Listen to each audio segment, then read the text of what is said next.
personal. Nightline is your platform to connect, reflect, and be inspired. So settle in, grab a cup of coffee, and stay with us as we journey through the night, right here on Radio Al Ansar.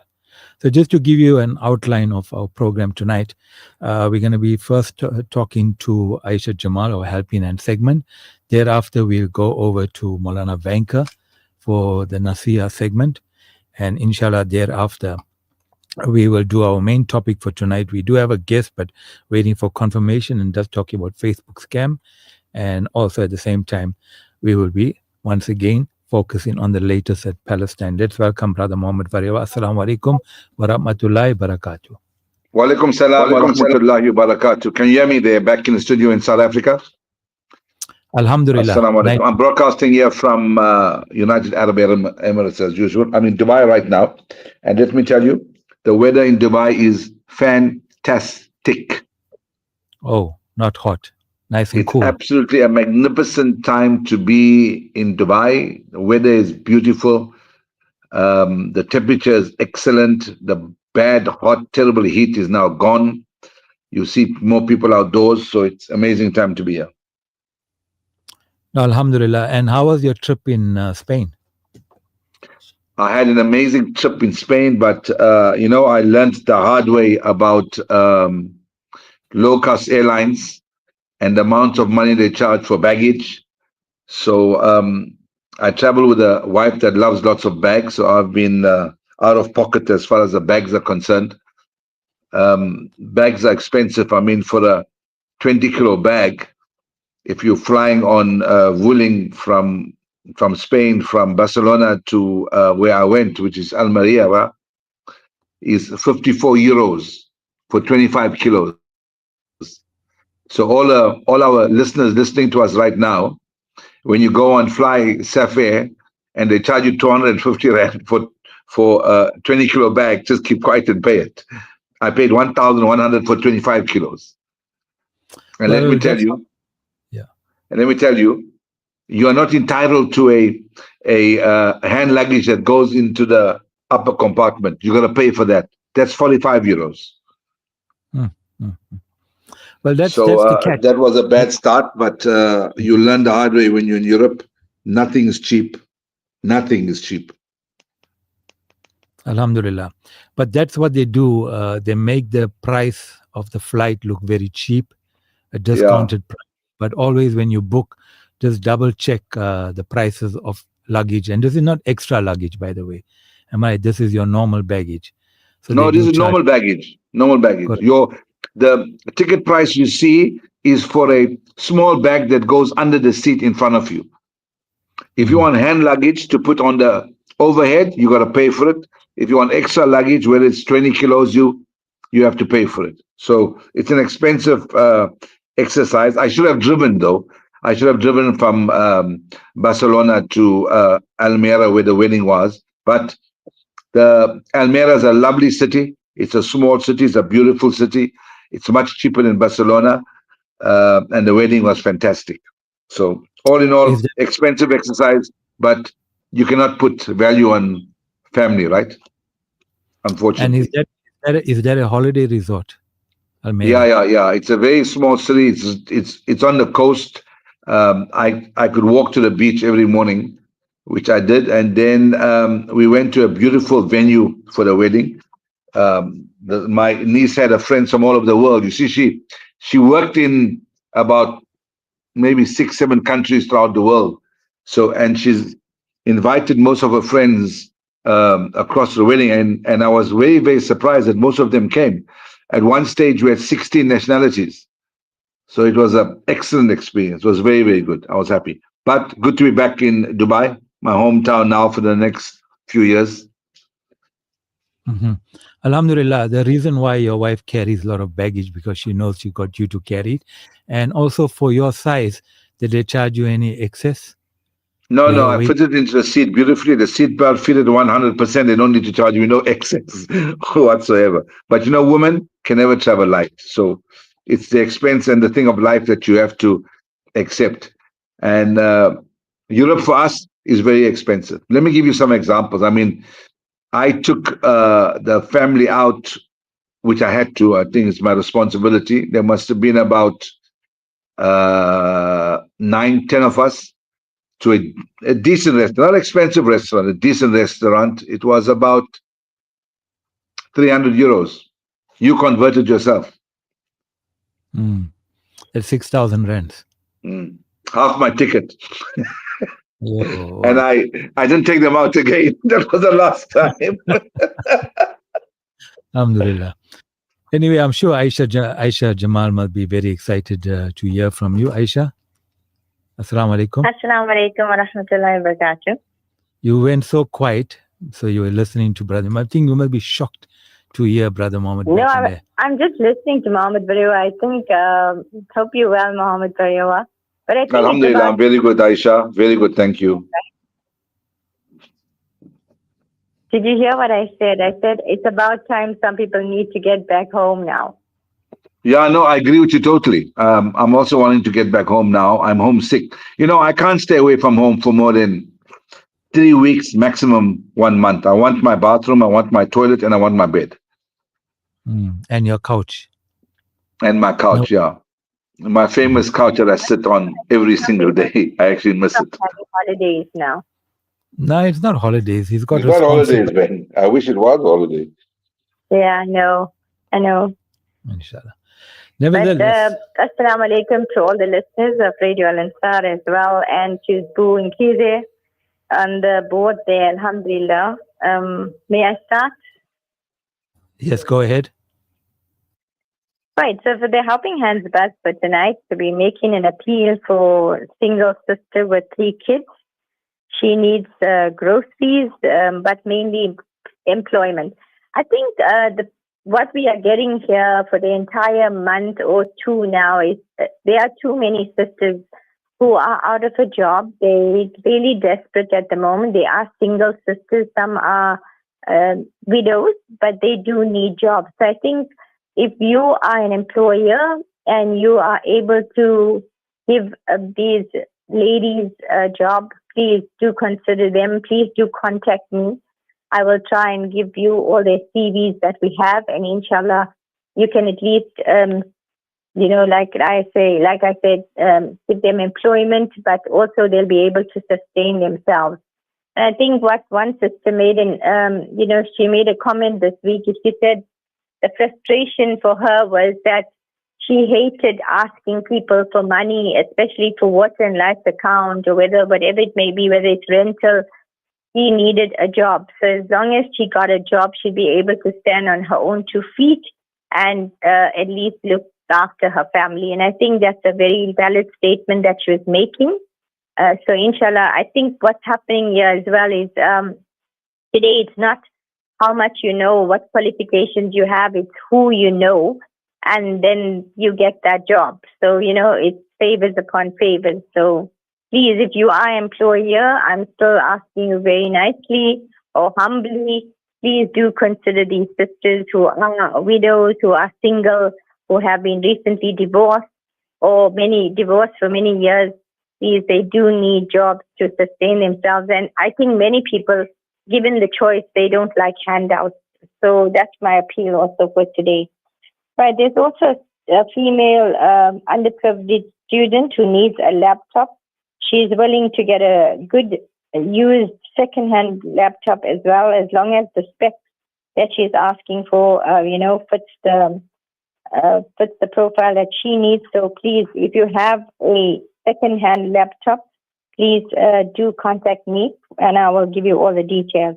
There's also a single sister with 3 kids, also struggling. She also needs a job. He needs water and light account to be paid, rental to be paid. So that's also in the line. We're also still making an appeal for the 2 single beds, the 2 little girls. Obviously, their beds, like we said before, was infested with bed bugs, and their parents can't afford to buy them new beds now. So please, if you can assist with the 2 single beds, it would be much appreciated. I got a very disturbing message this week where a person had applied to our, organization, and they wanted, I think, from the Optom department, there was a complication that this person had, and then the person was sent to McCord's Hospital, which is the eye hospital, right? At the everybody goes there.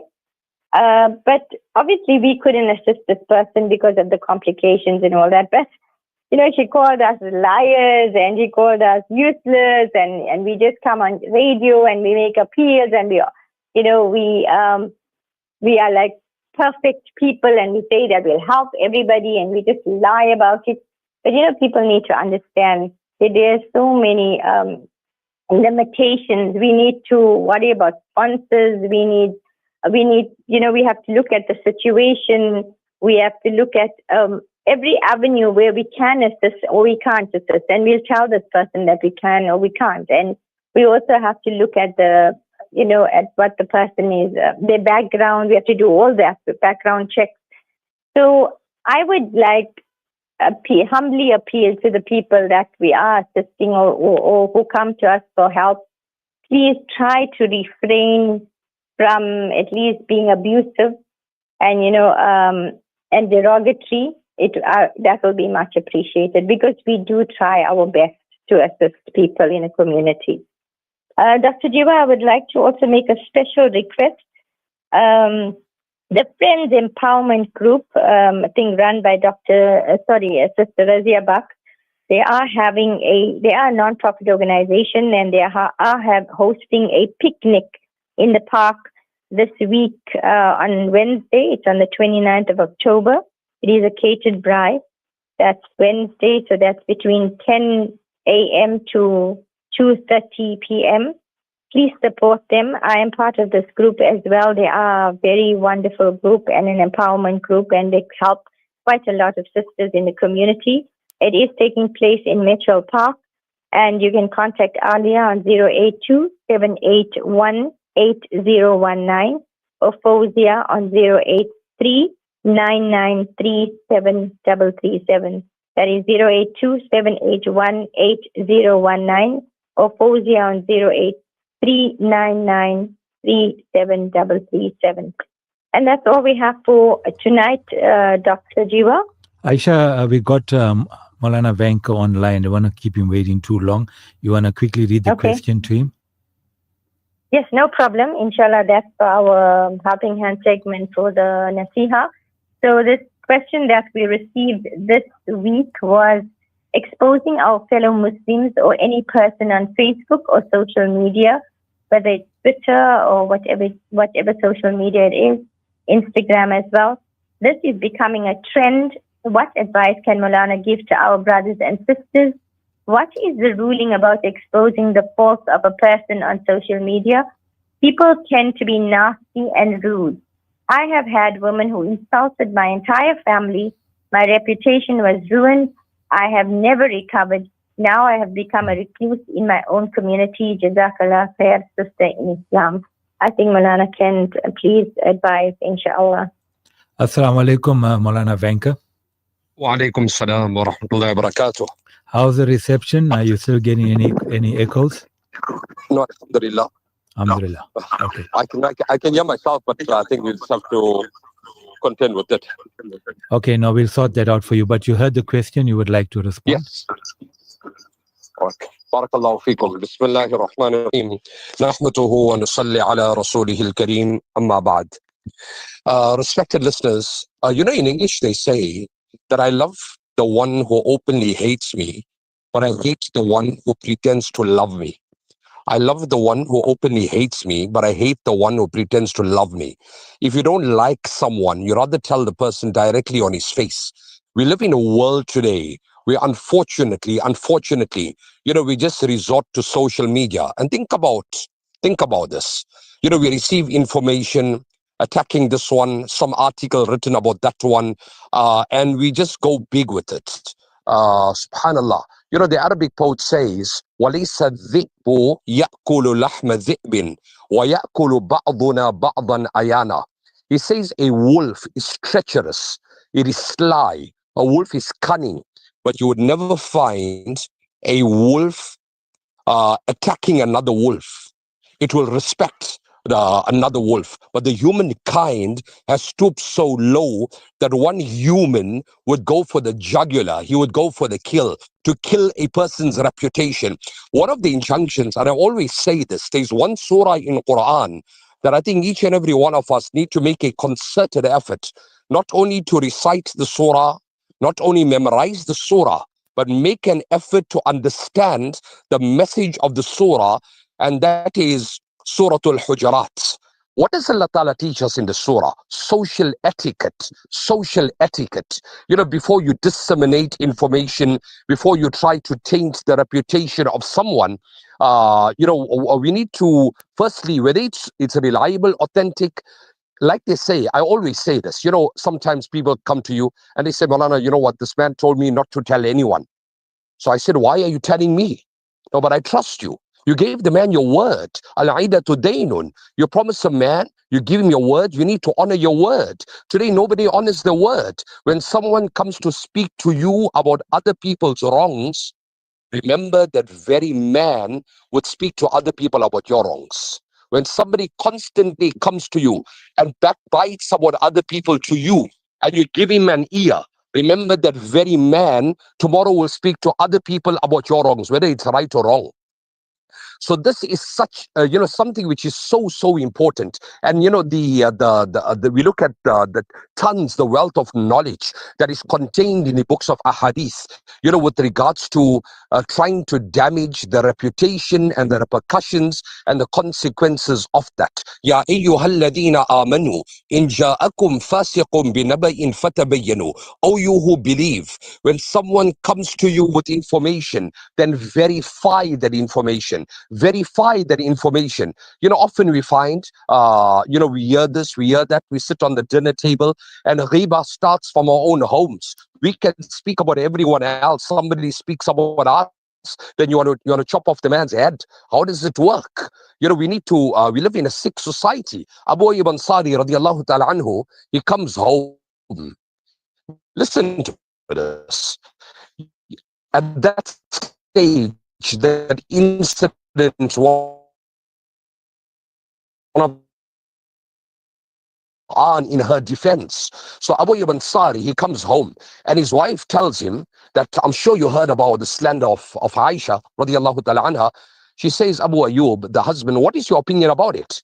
He becomes so upset. He looks at his wife and he said, you are my wife. Will you ever commit an act of immorality? She says, me, I would never do that. He says, Aisha is the wife of Muhammad sallallahu alaihi wasallam. Do you think she would ever do something like that? And then he tells his wife, I don't want to ever hear you saying things like that. Often you come home, the wife says, you heard this, the daughter says, you heard that, and ghiba starts from our own homes. Ghiba starts from our own homes. I came across one narration under the commentary of this verse of Quran. وَقُلْ لِلْمُؤْمِنَاتِ يَغْضُضْنَ مِنْ أَبْصَارِهِنَّ. There is a narration that a person will stand up before the Almighty Allah. Allah will tell him, flip through your pages of deeds. He will say, oh Allah, I performed so many Hajj, I did so many Umrah, I fasted for so many years, I performed so much of Salah, I did various goods, I don't find it to my credit. Allah will tell him, yes, you did the good, but I've omitted your fast of Ramadan because you used to backbite about people. I've omitted the fast of Ramadan because you used to backbite about people.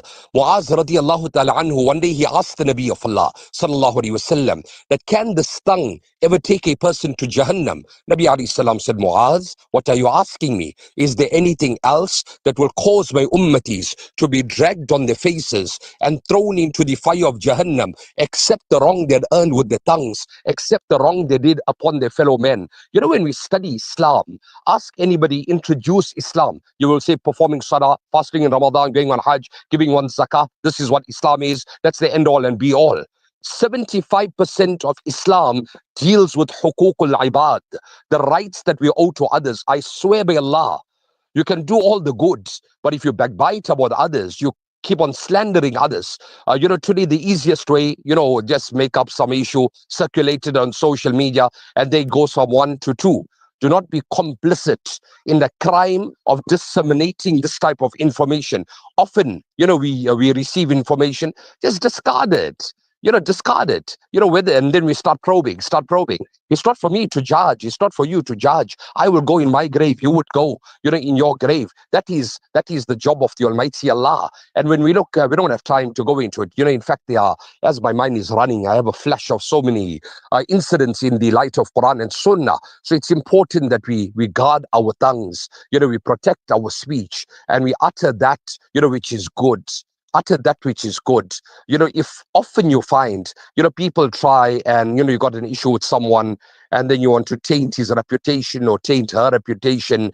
Somebody proposes in a certain family, good boy, and, as a result, then you find anonymous messages circulating. I heard that so-and-so has proposed to your daughter or to your niece. That's a rotten boy, rotten family. Why? Because someone in your family was turned down just to jeopardize the marriage, of someone else. This happened in the time of Nabi Musa alayhi salam. Musa alayhi salam, who was his cousin Qarun? He was the cousin of Musa alayhi salam. He had memorized the Torah by memory. He was given the privilege of communicating with Allah on Mount Tur. Understand the privileges that Allah had given him. What happened to Qarun? Jealousy gripped the heart of Qarun. Why is my cousin Musa a prophet? And why am I not a prophet? He used to repeatedly, there's a lengthy incident recorded in Quran. We all know what happened to Qarun. The earth split and he started sinking into the earth. And my Nabi said he will continue sinking right up to the day of Qiyamah. Right up to the day of Qiyamah. The famous incident when Sahabi enters Masjid al-Nabawi. Prior to entering, Nabi alayhi salam said he's a Jannati. Second day, Jannati. Third day, Jannati.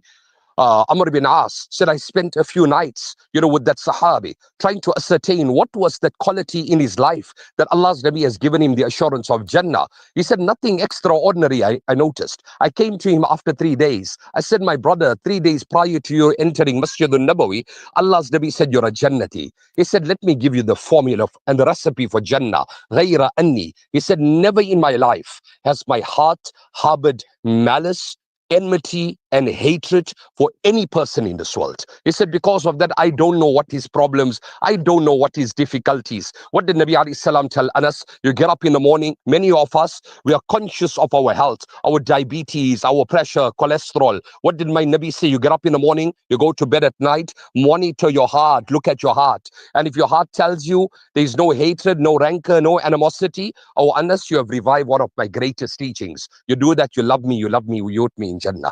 Allah grant us the tawfiq. Much more could be said on this particular aspect. It's a very vast, topic, but it's a sickness that has paralyzed us. We do tons of good. Think about this. You go to the masjid, you make an effort, you read salah, you stand up before the Almighty Allah, you barely step out of the masjid and you make a ghiba about someone else. You're taunting someone, a character assassination. It's like photo of a duck's back. So we need to guard our tongues. Allahu Akbar. And, I'll just leave you with this. See, I came across Imam Ghazali, if I recall correctly. So he records one incident. He said a person walks into a marketplace in broad daylight and he's got a torch, a light in his hand, and he's shining the light around. Somebody asked him, what are you looking for? He said, no, I'm looking for what? He said, I'm looking for human beings. So somebody told him, these are not animals. These are human beings in a marketplace. These are not animals. He says, no, I don't find one human. These are the slave of the egos. These are the slave of the egos. What do they say in English? Drop the E and go. More than often when you're trying to, bring down someone, it's as a result of the provocation of our own ego. We will go in our graves, respected listeners. It's important that we need to seriously, look at this aspect. I mean, this particular sister was asked this question, living in comfort, she's become a recluse because of, targeting her reputation. But it's important, every person is concerned about their reputation. How many of us are concerned about our character? How many of us are truly concerned about our character? People are concerned about their reputation. What concerns us is our character. Let us live with the character of Muhammad sallallahu alaihi wasallam. Let us die with the character of the Nabi of Allah sallallahu alaihi wasallam. Barakallahu feekum. Inshallah, till we speak to you again. Assalamu alaikum wa rahmatullahi wa barakatuh. Maulana, before you go, you there? Ji. Okay, coincidentally, when you spoke about Surah Al-Hujurat, it shows how important this is, because I opened up that page just before you mentioned about it, and coincidentally, and not coincidentally, but how important it is for a surah to be in the Quran. And it speaks about forbids believers from ridiculing or slandering one another and from calling each other by offensive nicknames. Now, if it's a surah in the Quran, how important it is. But people just carry on willy-nilly and don't give any hoot about what they do and how they talk about people. Yes, absolutely. Inshallah, at some further occasion, I think we need to expound on this particular topic, inshallah. Jazakallah. Shukran, Maulana. Barakallah. Assalamu Assalamu alaikum wa rahmatullahi wa barakatuh. Okay, do we still have Aisha online? Aisha? Do we have Aisha online? Okay.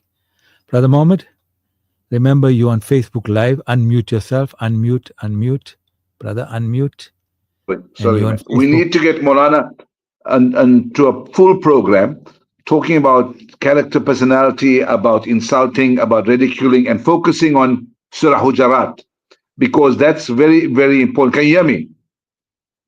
Yes, we can, loud and clear. That's very, very important. And having him on for half an hour is not sufficient. He made a brilliant submission now, hit the nail on the head. Absolutely fantastic. And I hope some of the learned ulama go back to Quran and read the translation of Surah Hujarat. That's such a fantastic surah that if you don't want to do any other translation, pick up Surah Hujarat and read the English. It is so valuable and it's so powerful. Now, is Aisha back? Because I need to ask Aisha something, so I want her to come back on. You know, okay, for the last few weeks that we've been on, and the last few weeks that Aisha has been on, have you noticed the number of single women that are battling? That's true. Every week. There's either single woman that can't afford water and light, single woman with children that can't afford this, that, and the other, single woman. So we getting to a stage where there's an abundance of single women in society that are either divorced or either widowed because they lost their husband or just found themselves on their own. And we need to, as a Muslim community, begin to look after them. Now, I'm not talking about marriage because I don't know whether some of them want to get married. But however, if us Muslim bosses have got jobs to offer, I think it's very, very valuable and very important that we offer these jobs to single women that are battling, single women that can't afford it, single women that have children and are all alone. We need to do that. That's our responsibility. If there's our men looking for marriage, it's a totally different story. But it's an indication in life, in where we're moving, that there's going to come a time there will be far more women than there is men. And if we're not going to look after them financially or by marriage or finding them jobs or looking after them, the amount of women we have in society may lead them to vices that are not acceptable. That's number one. Number two, I needed Aisha to tell us that 2 single beds that she wanted, that she made an appeal for. She needs to find out how much it is and where's it from, and then you and I can make a plan to sort it out. So is Aisha back online? Aisha, you back online? I am. Okay. Okay, good to have you back, Aisha. I need you to tell me that, did you hear anything about what I said, or you were offline? No, I did. I did listen to you. Okay. I do have all the prices. I have invoices as well. Okay. And you heard the part about the amount of appeals we are getting from single women? Yes. Okay, so we need to focus on that as well. If you can maybe send to me and send to Doc what's the price of those 2 single beds, I'm sure between him and I, we can make a plan to sort it out for you. About 4,000 rand, something like that. But I'll send you the whole invoice tomorrow. Just tell me what price you're paying for the single bed. Sorry? Maybe send me the prices for each single bed. Maybe I can talk to somebody that I know that can make a plan, or maybe sponsor it, or maybe give us a much better price on it. I have somebody who makes those beds, and they give it to us at a reasonable price. So I will message you tomorrow, inshallah. But we're hoping that people do come on board with us, give us the money, or pay directly to the company that is making it. They are in the Overport area, the company, and they do delivery for us as well. So inshallah, we're hoping But I've been making this appeal for like the last 3 weeks. I mean, if that couple could afford to buy those beds, I'm sure they would. Yeah, okay. Let's try and make a plan. I will have a chat to some people as well. So send it to me tomorrow and I'll see what I can do. Inshallah, will do. The other thing is, like I just want to comment is to say about these single sisters who need jobs. I do think it's very important that people do consider them. Also, I'm getting this feedback where we did ask, certain people to look at their CVs. One thing that stuck out for me was that, when they look at a sister who is a black Muslim, I think suddenly they just say, okay, no, we'll consider or we'll take someone else, or, or if it's a foreign sister, a sister from a foreign land, but the black Muslim sister, they don't know her qualifications. They don't look at all that. They just say, no, no, we don't have a vacancy at the moment. But I know that there's a vacancy. No, but I don't know what the prejudice is. So I'm just a little bit stunned at that as well. But I look more into it, inshallah, and see and hope that that people do change their mindsets. People do look at the single sisters who need jobs more than who they know and not what they and who they are. So I'm just reiterating that as well tonight. Did you say that you don't know what the problem is? No, I'm saying that many people who do want to employ these sisters, it's not about nowadays. It's like on merit. It's more about who you know than from coming from a particular family background or a family, a family who is very prominent. Maybe they'll give them a job instead of giving a sister on merit. That's what I'm saying. But you do realize, and this is a generalization, but I'm sure my generalization will be fairly accurate, that most of us from the community we come from hasn't lost the apartheid mentality yet. And even after 40 years, we still think the same that we did prior to 1994. Whether that's going to change, I don't know. But I think it's left to all the so-called learned imams and muftis to start lecturing on things that are more understandable to the youth. I've been saying this for the past 6 months, and I'll say it again. Every time you go to mosque, it's the same old story you hear every Friday. Nothing about life, nothing about youngsters, nothing about character, nothing about insulting each other, nothing about the single sisters, nothing about how we should deal, nothing about scams. Dr. Jeewa's got a beautiful subject today that we're talking about scam. So you know what? We're in such an abyss at the moment that I don't understand when we're going to come out of this. So we're getting from bad to worse. We're not getting better. And when you travel the world like I do, you find the differences between South African Muslims and Muslims throughout the world. There's such a vast difference. And I hope people can travel more to open up their minds, really. It's very, very disheartening. And the more I travel, the more disheartened I actually become. Hopefully, inshallah, we'll make dua for the Ummah and we'll make dua for our fellow South Africans that we do have a mindset change, inshallah. Brother Mohammed, when you're traveling, if you're getting depressed, I can come and carry your bags, no problem. What you talk last. You travel more than I do. What you acting like you don't travel? Retired now, alhamdulillah. There's another huge concern, which I think is a serious problem in our community. Even for those ladies who need assistance and also maybe looking for jobs, we find there's a lot of complaints of men that takes advantage of them. Oh, Dr. Jeewa, yes, that's another story on its own. It needs another whole program on its own, really. We're not going to point fingers at anyone, but honestly, I don't know who gives the right. It's not everyone. I'm not generalizing, Ma.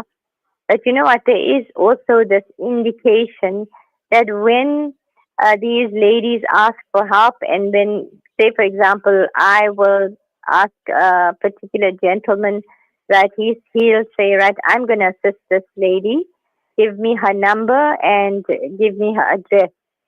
And it's so disgusting at times that every time this particular gentleman, or I'm not, I'm not going to name names or anything like that, but maybe out of 10 men, there are like 3 men who do this, which is terrible, and they will like be flirtatious, or they will probably ask for favors, or maybe want a date as such, or can we meet somewhere that I can give you all these goods that you need, or what favors can you do for me? This is like becoming horrible in the community. And that is why now what I've decided to do is that they liaise through me. So it comes through me. You want to assist this lady, you send your vouchers, your food vouchers, or you pay directly into a landlord's account, or or do an e-wallet or something like that. And that is how I'm doing this, because at certain times what happens is that lady becomes so despondent that they don't want to get help anymore, because they're so afraid that they're going to be victimized by this particular sponsor. Jazakallah. In fact, a message came from, where's the message? Came from MH for you, Aisha. Assalamu alaikum, Sister Aisha Jamal. Well done to you. Keep up the good work. May Almighty Allah always please reward you with the best. That's from MH. Accept, inshallah. Allah accepts, inshallah. Okay, let's see another one. Okay, Salam, my brother. Hope you well and good. Please, bye, Jeewa. I'm still waiting for your radio. You called me a few weeks back. I'll just have to follow it up, because whoever had called us and we got your name on the list, I think there are still 1 or 2 radios that are waiting at Radio Al Ansar bookshop to be collected. I'll follow it up back. I'll follow it up for you, Brother Hussein. Aisha, anything else you'd like to say? No, Jazakallah khair for giving me this opportunity. And Brother Muhammad Zariawa, we look forward to you for coming back to South Africa safely, inshallah. Inshallah, make dua, keep me in your duas, inshallah. Always, inshallah, both of you. Shukran. You guys are doing a fantastic job as well. Assalamu alaikum wa rahmatullahi wa alaikum salam wa rahmatullah.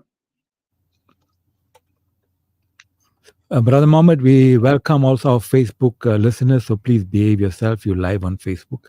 Brother Mohammed, you, specifically to you.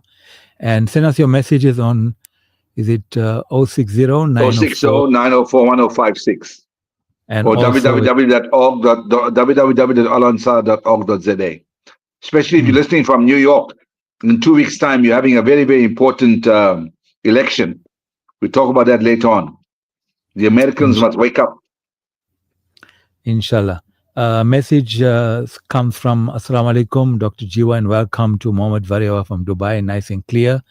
My salams and duas to you all and entire Al Ansar family, always remembered in my duas. The best radio station of Al Ansar, top of the world. Nice listening to your guests coming on Al Ansar. Inshallah, may Allah Ta'ala bring you back safely to South Africa with your family. Aisha Jamal is here to fly very soon back home sweet home, inshallah. Even Dr. Jeewa need you on Radio Al Ansar. Yeah, I also need you on Radio Al Ansar. Jazakallah Amin. To read my message, may Allah Ta'ala reward you all abundantly. This is from Sarah Bibi Mustafa Parak. Jazakallah to say Amin to me. No problem, I do understand. And she says, Maulana Vanka is so right, give it his haram. Then she says, that is why listen to Radio Al Ansar, that's the best, instead of listening to people talking nonsense, and stay away from jealous people. She says Al Ansar has the best presenters and best station in the world. Ameen. Jazakallah. See if I got any other messages. Let's see here. Okay. Listener sent a message. I know of a man who helped a lady and then fell in love with the lady and they got married. When his first wife found out that he was married a second time, he shot himself. That's harsh. You heard that, Brother Mohammed? So he helps this young lady, then he falls in love with her. And then he marries her. Well, he's done the right thing. I'm not too sure why he shot himself, though. After his wife found out that he took a second. The poor woman must have threatened him, took his children away from him, banned him from the home, cut him from the world, because that's what our people do. That's what our people do. Whilst I understand it's difficult for first, when you're married, for them to accept a second wife, but you know what? It's in our sunnah. We have to accept it. Unfortunately, that's what life is all about. Although it is acceptable, and the way we're going, correct. Always acceptable in Islam not to get permission from your first wife, but I think it's the right thing to do. And that's where the problem arises when you do it in secret. You see, this is what happens. This is the consequences of what you do. I think you must be brave enough to say, I don't know, and I do understand that some women will never tolerate it. They don't want it. They won't want to hear about it. They'll divorce you. They'll take away your children. They'll put the children up against you. And then you sit back and think whether it's worth it, or should I just keep it quiet? I'm married to her, so I'm not doing zina. And then one day when she finds out, all hell breaks loose, unfortunately. May Allah make it easy. But it's going to get worse in the years to come. You know, there's going to be more single women. There's going to be more divorced women. There's going to be more unmarried women, and there's going to be less men. That's when the world's going to become free, and there'll be lots of zina until we decide to marry second and third women. So I'm not advocating that from any standards, but we should be thinking seriously about how we're going to cope with the problem, because it is a problem. You've heard every time Aisha came on for the last maybe 5 or 6 weeks, there's at least 3 single women that are battling. And that's just the tip of the iceberg. There must be thousands out there that are battling.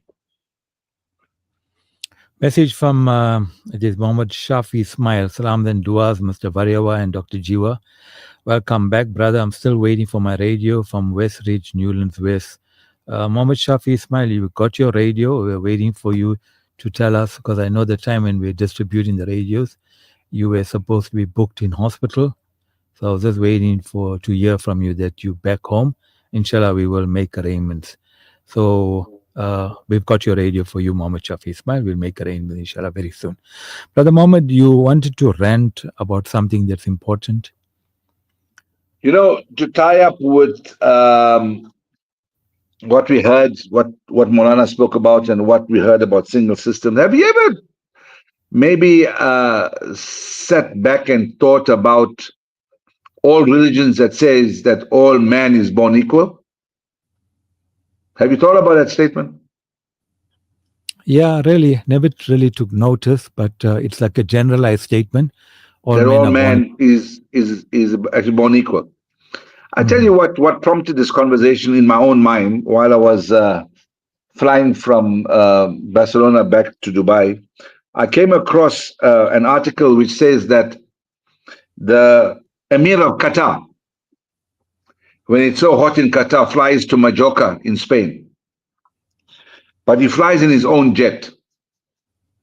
You want to guess how much that jet cost? Yeah, maybe $20 million.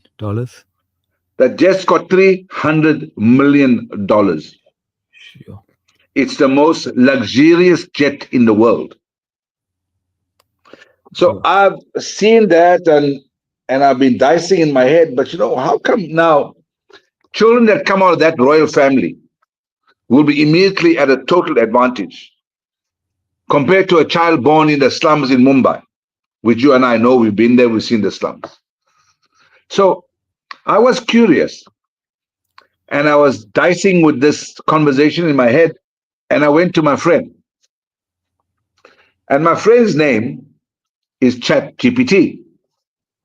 And I said, my brother, let me tell you what I found to be fascinating about this. I asked ChatGPT about 6 months ago, a question about radio and what I do and how I'm on radio. And I'd never talked to my brother for about 6 months. I spoke to him now.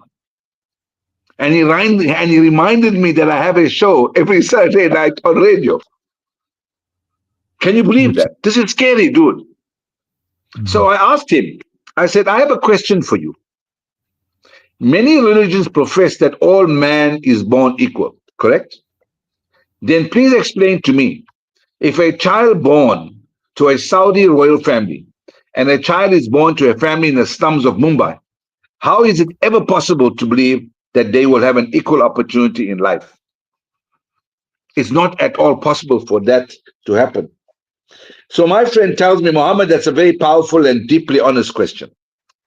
And you're absolutely right to challenge the statement. And I am challenging the statement. But I've learned something. When religions say, and this is important, when religions say that all men are born equal, they're not referring to the equality of circumstances, but rather to equality of worth and spiritual value in the eyes of the Creator. Let's unpack this. What is the meaning of equality in divine essence? Most faiths, Islam, Christianity, Judaism, and others teach that every soul is created by God and that no one is inherently superior by birth, race, or wealth. Whether that's true, we don't know. Whether it's practice, we don't know. But now listen, without me making any reference, ChatGPT on its own makes reference to the Quran, subhanAllah. And it says, the Quran says, indeed, the most noble of you in the sight of Allah is the most righteous of you. Now, Doc, hello? I never say I was Muslim. I never said I was Christian. I never said I was Judaism. I just asked the question. But listen to what he uses as a reference.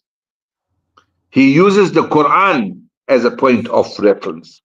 That means moral character and piety, not family background or fortune, determines true value. Now, what is inequality in worldly opportunity? You are absolutely right. The child born in the slums of Mumbai does not start life with the same material chances as the Saudi royal child. One is surrounded by privilege and access, the other must fight to survive.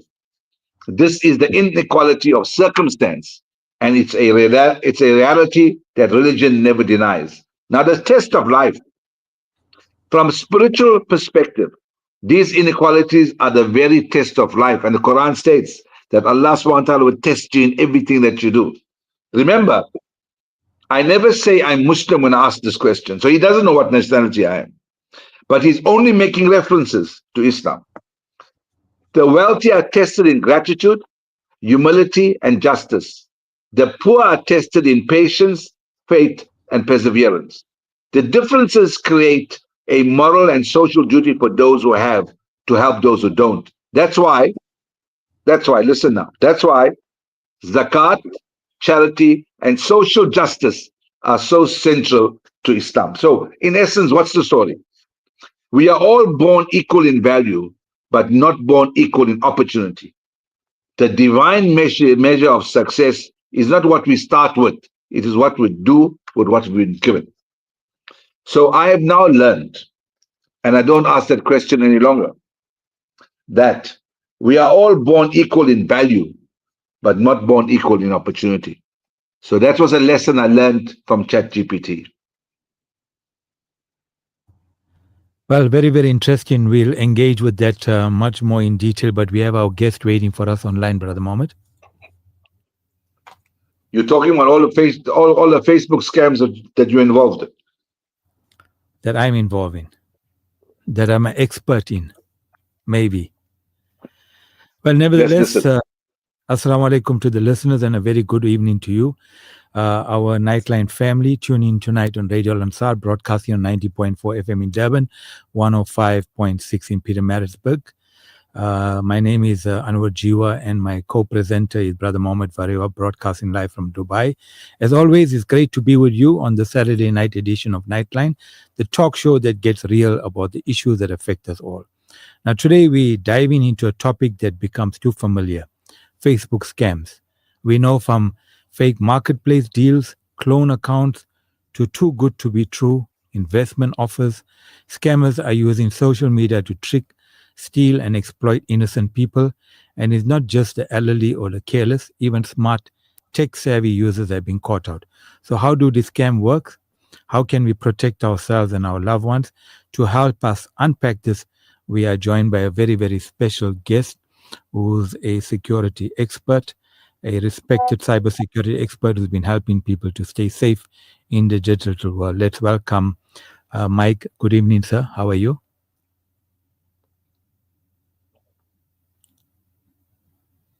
Mike, can you hear me?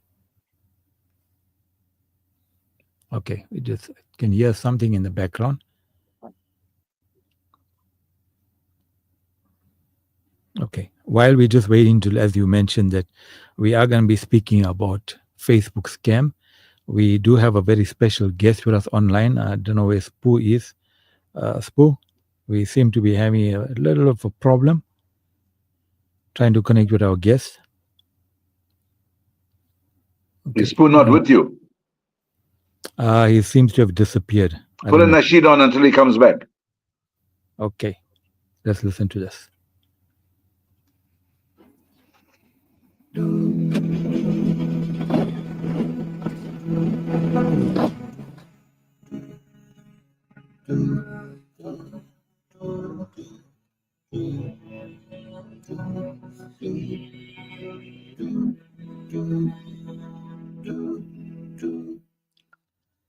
I think our guest is back online. Mike, can you hear me?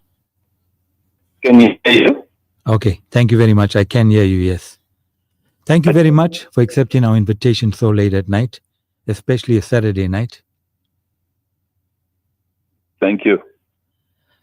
Just to be correct, I don't want to mispronounce your surname. Your surname is? How do you Mike Ballhays. Ballhays. Okay. There's a echo. There's a very serious echo. Just check. Okay. All right. Let's see. Is it still there? Hello? Yeah. Is hello? The echo still there? Yeah, but hello? Yes. Can you still? Yeah, still there. Still there. There's a serious echo. Okay. All right. So I'll ask the question, then I'll switch off my mic, and then maybe the echo will stop. Okay. All right. Unless let us reconnect with you, and then we get the echo right. All right. Have you got a WhatsApp line? Yes, we do. I'd rather do that one. Okay, done. We'll connect with you, Mike. Thank you very much. Okay.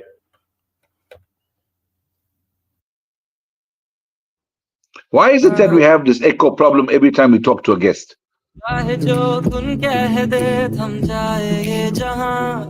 Radio Al Ansar, Durban, 90.4 FM, Peter Maritzburg, 105.6 FM. والحمد لله ولا إله إلا الله والله أكبر سبحان الله والحمد لله ولا إله إلا الله والله أكبر आँखों के उजालों में दिल की गहराइयों में धड़कनों में सांसों में हर शय में तू ही तू क्या कहे क्या शान तेरी हो पाए ना बयां चाहे जो कुन कह दे थम जाए ये जहां वतुइस्स मन वतुذل من تشاء سبحان الله والحمد لله ولا إله إلا الله والله أكبر سبحان الله والحمد لله ولا إله إلا الله والله أكبر लफ्ज़ों में ख्यालों में हर पल में तू ही तो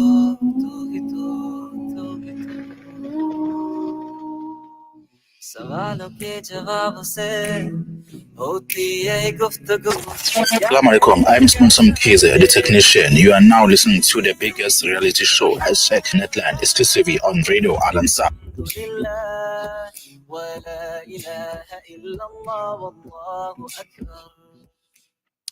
Yes, good evening and welcome back. Can you hear us much better, Mike?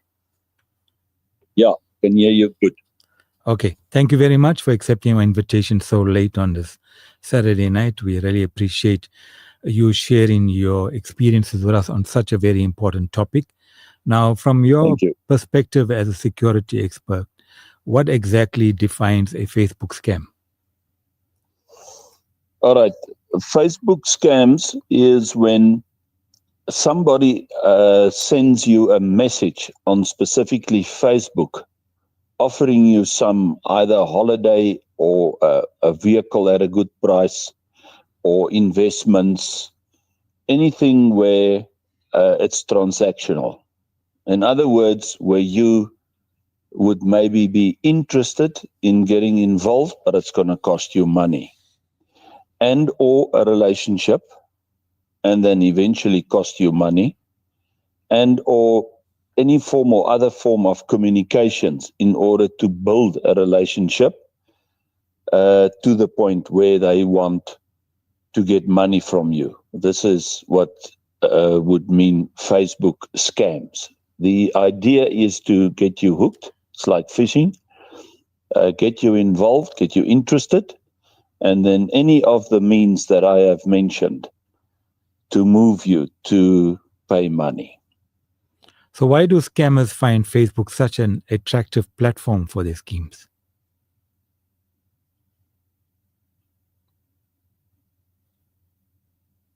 Are you there, Mike?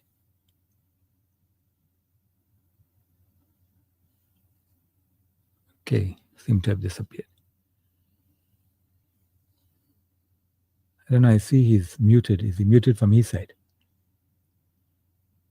Mike, just see, I don't know whether you're, yes. Can you hear me? Yeah, you accidentally muted yourself. Now we can hear you. So the question is, all right, why do scammers find Facebook such an attractive platform for their schemes? All right, so criminals will always use any form of digital and electronic platform to get to you. And that could be via a tablet, a laptop, a computer, your cell phone, etc., etc. Whichever way, digitally or electronically, they can communicate with people in order to do what I've previously explained in getting money from you. So that is the ideal way of getting to you. And unfortunately, it's the biggest crime in the world, the biggest growing crime, and where the most monies are lost. Most monies are lost due to cybercrime that's been committed. Also take note that all kinds of cybercrimes are committed with phones during all other kinds of crimes, like serious violent crimes and serious economic crimes. The bottom line is no criminal operates without some form of digital and electronic communications.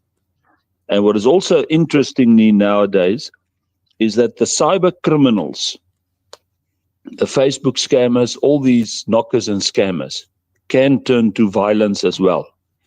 In other words, they would hook you once they have you involved, like maybe a sweetheart scam or a relationship scam where there was a relationship and then they eventually got some naked photos from you, where they've moved you into a relationship where you thought this would work, and then take advantage of all your private information. Then they will threaten and intimidate you with that information, even to the point of saying that they'll come and visit you or attack you, etc., etc. So usually cybercrime was only digitally and electronically done, but nowadays it combines with serious economic offenses as well as serious violent offenses. Mm-hmm. Have you noticed a rise in Facebook scams recently? And if so, what's driving this increase? Yeah, there's an extreme rise in these crimes, and it has been for years. And as I've explained, it's huge money-wise, and that's what the criminals are after. And if crime works, other criminals will get on. So unfortunately, nowadays, every Tom, Dick, and Harry, when he has a phone, and due to poverty and illiteracy, you will find people get involved in cyber crimes, extortions, sextortions, extreme extortions, and all kinds of digital and electronic communication scams in order to make money because they can't get any other work. They very quickly learn how to work with these telephones, cell phones, and they read, obviously, and see that these crimes work. And then they get on the bandwagon and they start committing these crimes. It is shocking how many people commit crimes with their cell phones. It is escalating immensely, and it's due to the fact because it's so easily, these crimes are so easily committed, and it pays well. But many people think scams only happen to careless users. Is that really true, or can even smart, cautious people be fooled? No, everybody, but usually to those that don't know their phones. You need to know the phone like the palm of your hand. But even if you do, it happens to them, but in a much smaller percentage. You get extreme rich businessmen, very clever rich businessmen, police officials, prosecutors, judges, attorneys that sometimes get caught into sextortion and other forms of knocks and scams. People fall for bargains, and we always say, if something sounds too good to be true, it usually is. There is no such thing as a bargain, because the very person that puts out the bargain has already taken the bargain. But unfortunately, our eyes and ears fall for what we see and experience, and then we too quickly get involved. And once you're involved, it's you're already halfway there, and then they're good. Remember, these criminals are extremely brilliant in what they do. They get better and better every day, and they are very convincing, and they have their lines out to hundreds of thousands of people daily, millions. And if just for example, if a cyber crime criminal just catches one person a day for 5,000 rand, then just work it out what he makes a month. And they make much, much more. And they're very difficult to catch. But the bottom line is, to your question, is very clever people also get caught because they fall for what they see and hear and experience without doing a thorough identification, evaluation, risk analysis, investigation into the matter. They curious, they open up, they communicate, and then they take a chance. It becomes a gamble. They gamble, and they always lose because the cyber criminal always wins. Mm-hmm. What about those that are tech savvy? Do they also fall into these traps? Yeah, savvy guys are a very difficult person for the criminals to catch, but they do, sometimes do, and but very little. This is in the smallest bracket. I know of very few that has, and they usually would fall for other, how shall I say, possibilities in cyber and investigations and devices that you can get or buy, or apps that you can get into, or assistance in some form of their cyber or tech businesses, and then they would see this as something that can enhance their businesses, but in the meantime, it's a scam. Therefore, also, even if the best of the best comes to you and you're quite convinced that this can help your business, I need this app or tech or cyber possibilities, then an AI, especially AI, and all of this, whatever is presented today to you in digitally and electronically platforms and profiles, whatever it is in that level, you need to investigate as well. You need to thoroughly investigate, and if it's above your pay grade, meaning that you don't understand this, but it's very interesting and it can make your business or your ability so much better, you can never rely on, if you don't know more, to get involved with stuff that presents more. You'll have to get somebody in, like ourselves or experts, that knows what's going on presently up till today that can tell you whether this is a knock or scam. And we get some of those, and they usually involve quite a lot of money. Yes, you're listening to Nightline, and the topic for tonight is Facebook scam. We have a very special guest online, a cybersecurity expert, Mike Bollos. Now, I've broken up the questions into different segments. The first one was setting the scene. Now, we're going to go to segment 2, understanding the scams. What are some of the most common Facebook scams circulating right now? For example, we know that fake marketplace ads, investment offers, and phishing links. Well, all of that, but they'll concentrate now on holidays, and people want to wind down and get in as much as possible in the next month so that they can take a sit back in December and take it slow. So they're going to go and try and make a lot of money as much as possible and as quick as possible.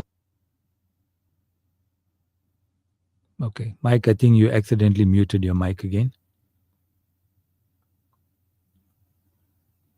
I think the guest has accidentally muted the mic. Brother Mohammed, you listening?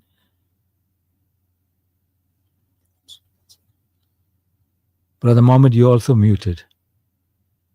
Okay, Mike has muted his mic accidentally. Brother Mohammed, you also muted. Are you also muted? You're unmuting your mics and talking. Okay, now we can hear you. I've got two. I don't think I'll be able to ask him a question directly because you won't hear me. Could be. Okay, hold on, Brother Mohammed. Mike, you there? Mike, just check your mic, Boris. I think your mic is getting muted. You know where it's happening accidentally. It was there for a moment and it's gone.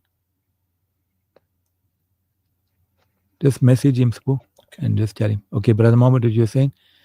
I said I don't think he'll hear me if I ask a question, but I want to ask two questions. One is about the romantic scams. I mean, how do women get so scammed that they can get rid of 500,000-600,000 sometimes US dollars?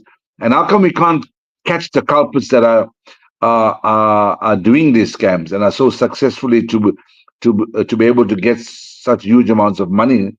And the second one is on this economic scams. I think it's just out of greed, and I want to know whether he thinks that's a fair remark to make. Most of these people that get caught on economic scams are people that want to get rich quick schemes. I mean, where in the world would you get 15% and 20% payback per month? Obviously, there's something wrong. Mm-hmm. So just ask him those two questions when you can, on my behalf, please. They just take those pictures and then very nice. Just make an ad that absolutely overthrows you. And you must investigate.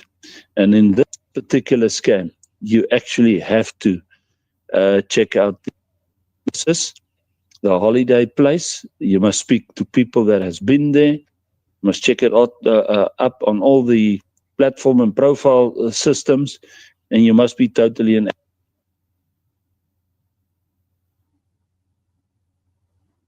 They know a business in the area. You have to do a proper search and investigation till you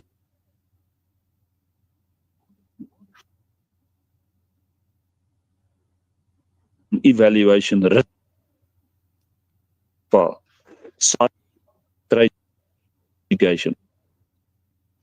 Do you pay the deposit? That's very bad radio quality. Mike, can you hear me? I don't know if it seems like the signal because it seems to be coming on. And Mike, can you hear me? Yes, I think now you. Just tell him. Mike, can you hear me? Are you there? Yeah. Apparently, I don't know Hello? why. Yeah, I can hear you now. Mike, can you hear me? Can you hear me, Mike?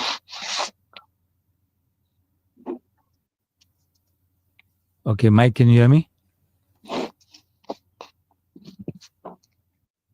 I can't hear you. You muted. You muted on your side. You seem to be muted on your side also. It comes and goes. Now, can you hear me? Sorry, man. Yeah. Can you hear me now? Yeah. Okay. Now I can hear you. Okay. I don't know. Also on your side, it seems like you go off. I don't know where the signal, you get muted and then you come back on. Now can you? Yeah, it's mother signal, and we apologize to the listeners. Sure. But this makes it very interesting. One thing you don't have to worry. Don't worry, we're not hacked. And there's no cybercrime presently happening here. It's just bad communications. Okay. All right. So is nobody sabotaging us? Okay. No, there's no such thing. Okay. So we often hear about clone profiles and fake friend requests. How do scammers create and use these so effectively? Well, this is a fact, and this happens daily, and always. They're not going to use their own information. So a criminal is not going to be that stupid and leave any of his information. All cyber criminals uses stolen identities, fake information, fake photos, absolutely fake everything, because they don't want to be identified and caught.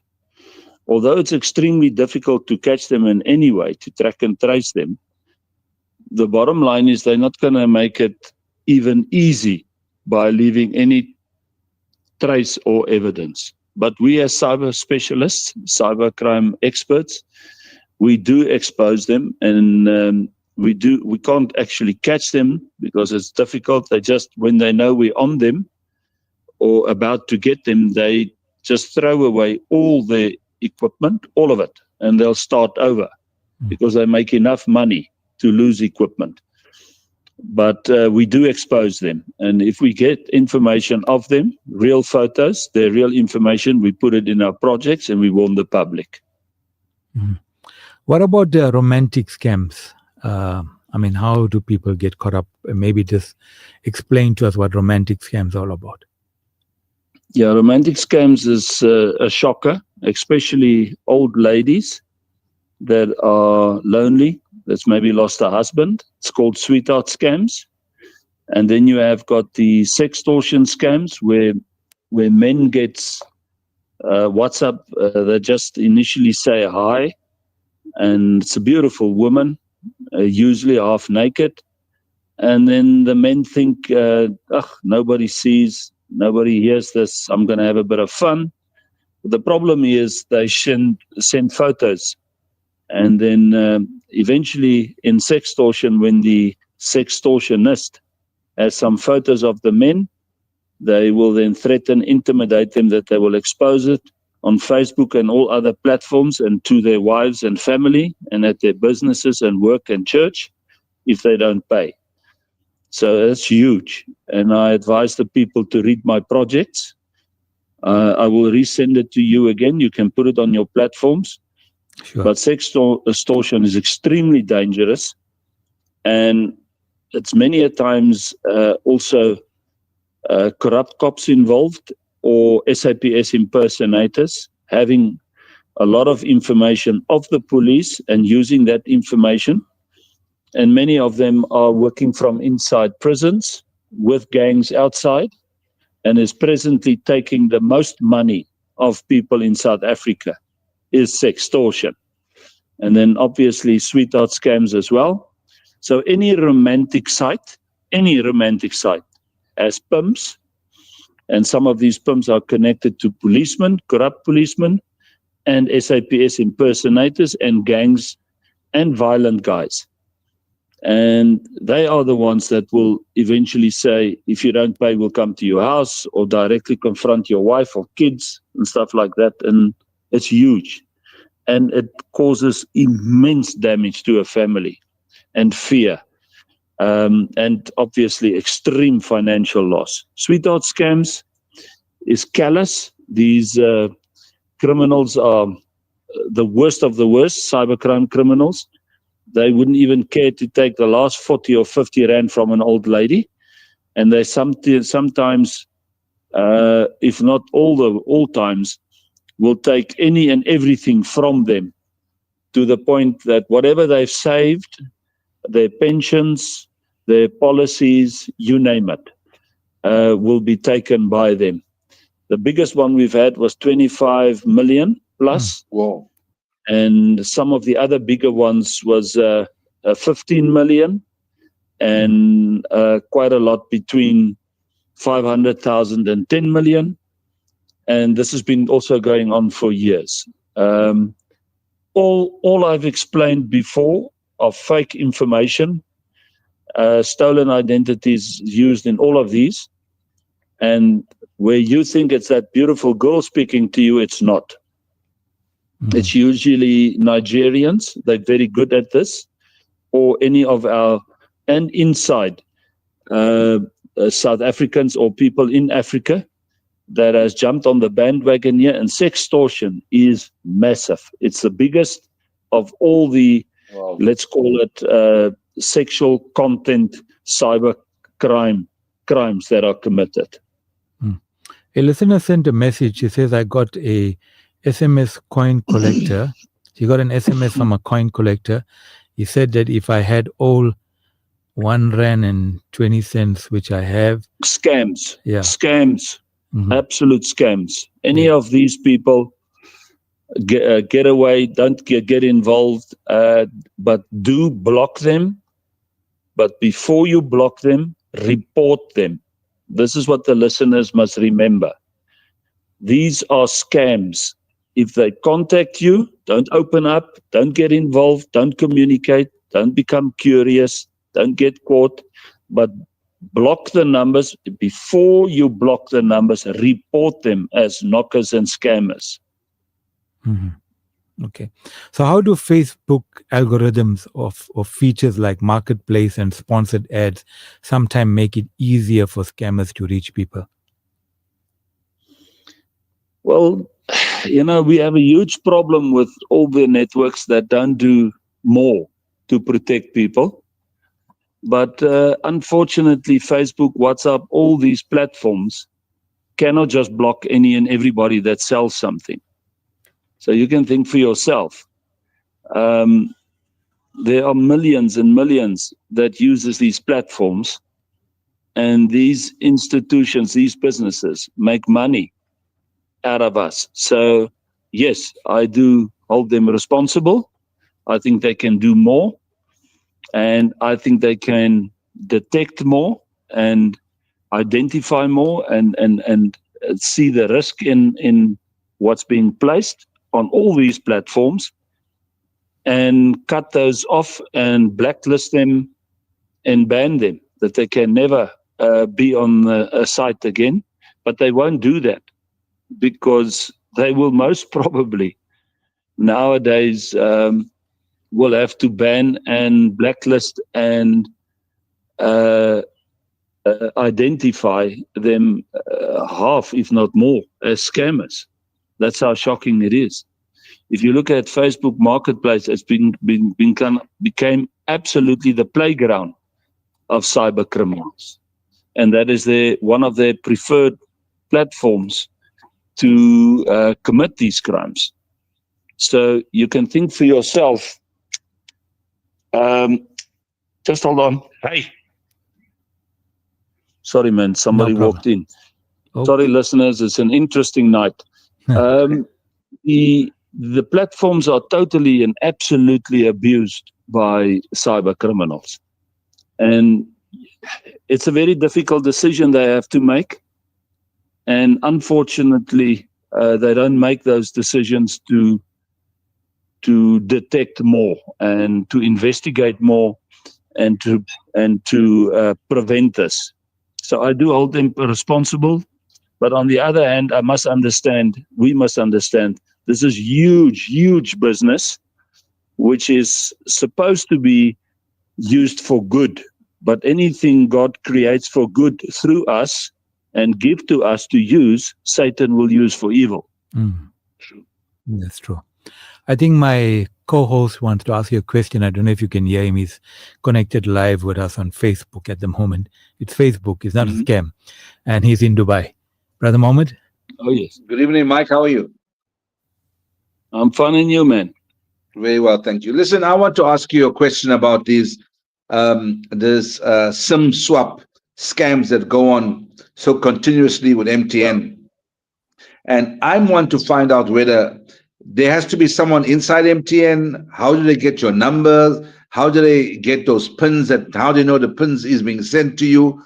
Because I had this scam one night when I was at Johannesburg, and I called MTN to report the number, but they never blocked the number. Is this what you find? Yeah, this is a huge problem. There are people in banks. There are people at the cell phone institutions, companies. There are IT people. There are people at cell phone shops.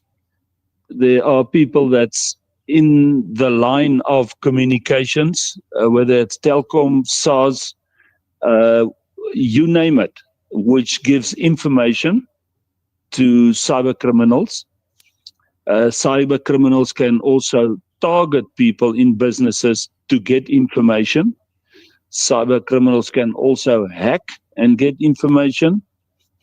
And previous people that worked at any of these institutions that I've mentioned could have gone rogue, worked for a couple of years at the bank or a cell phone shop or a communication entity, and then due to the change in the last couple of years and the lucrativeness to commit cyber crime, got involved in cyber crime. And this SIM swap scam is huge.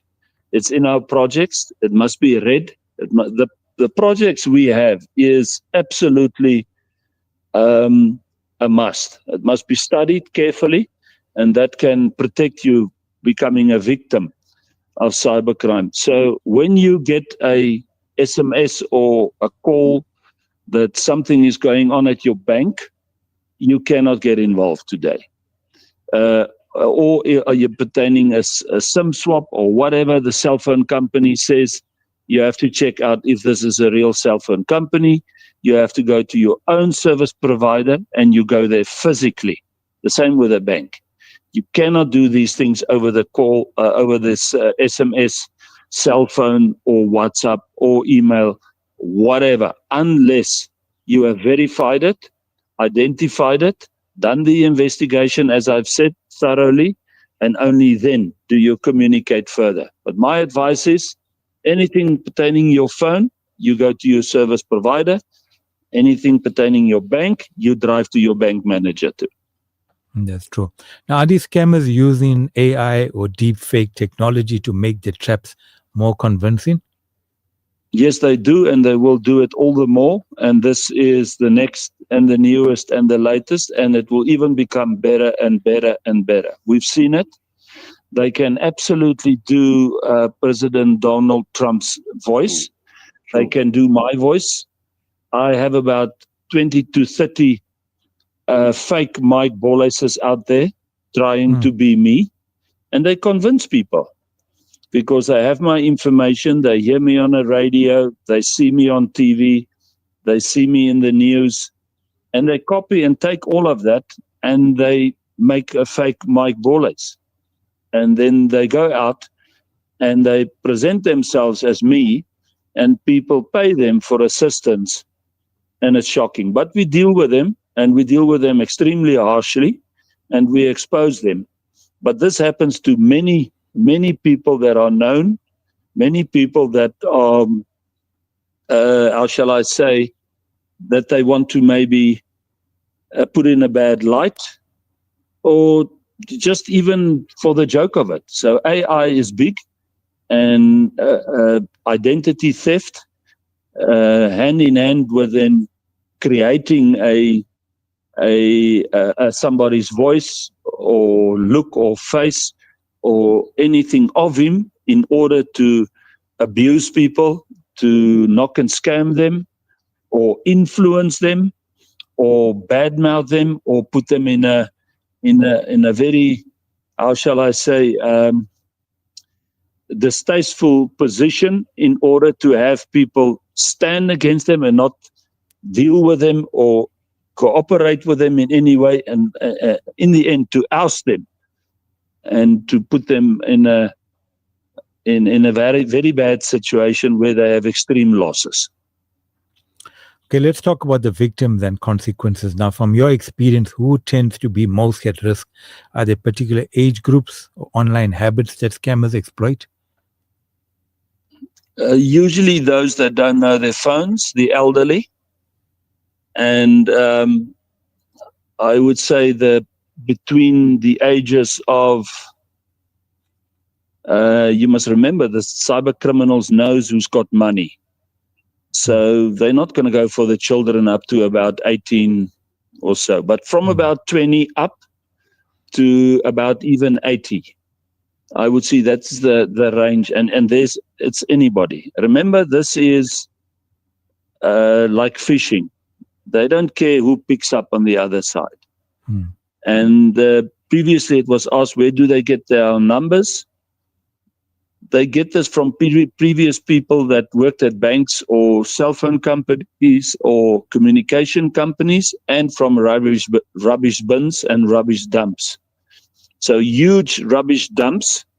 They will have young, very poor kids walking around just picking up papers, and they'll pay them 50 Rand when it's filled to the brim, a black bag. And then that middleman takes it to the cyber criminal, and he takes off all numbers of those papers and he puts it on his laptop, and that's when he starts sending out information and communications with the hope that somebody will bite. So there are many, many ways to get your numbers, your informations from any and other places and institutions. And nowadays, I mean, if you put in anybody's name, you get their details. And if you've got a bit of savvy, and that is what the cybercrime criminals have, they do a bit of a deep dive and they get more information. So to the listeners out there, we love to hear from you tonight. Have you or someone you know ever been targeted by scam or Facebook? Maybe you receive a suspicious message or fake marketplace offer. You can send us a WhatsApp 060-9041-056.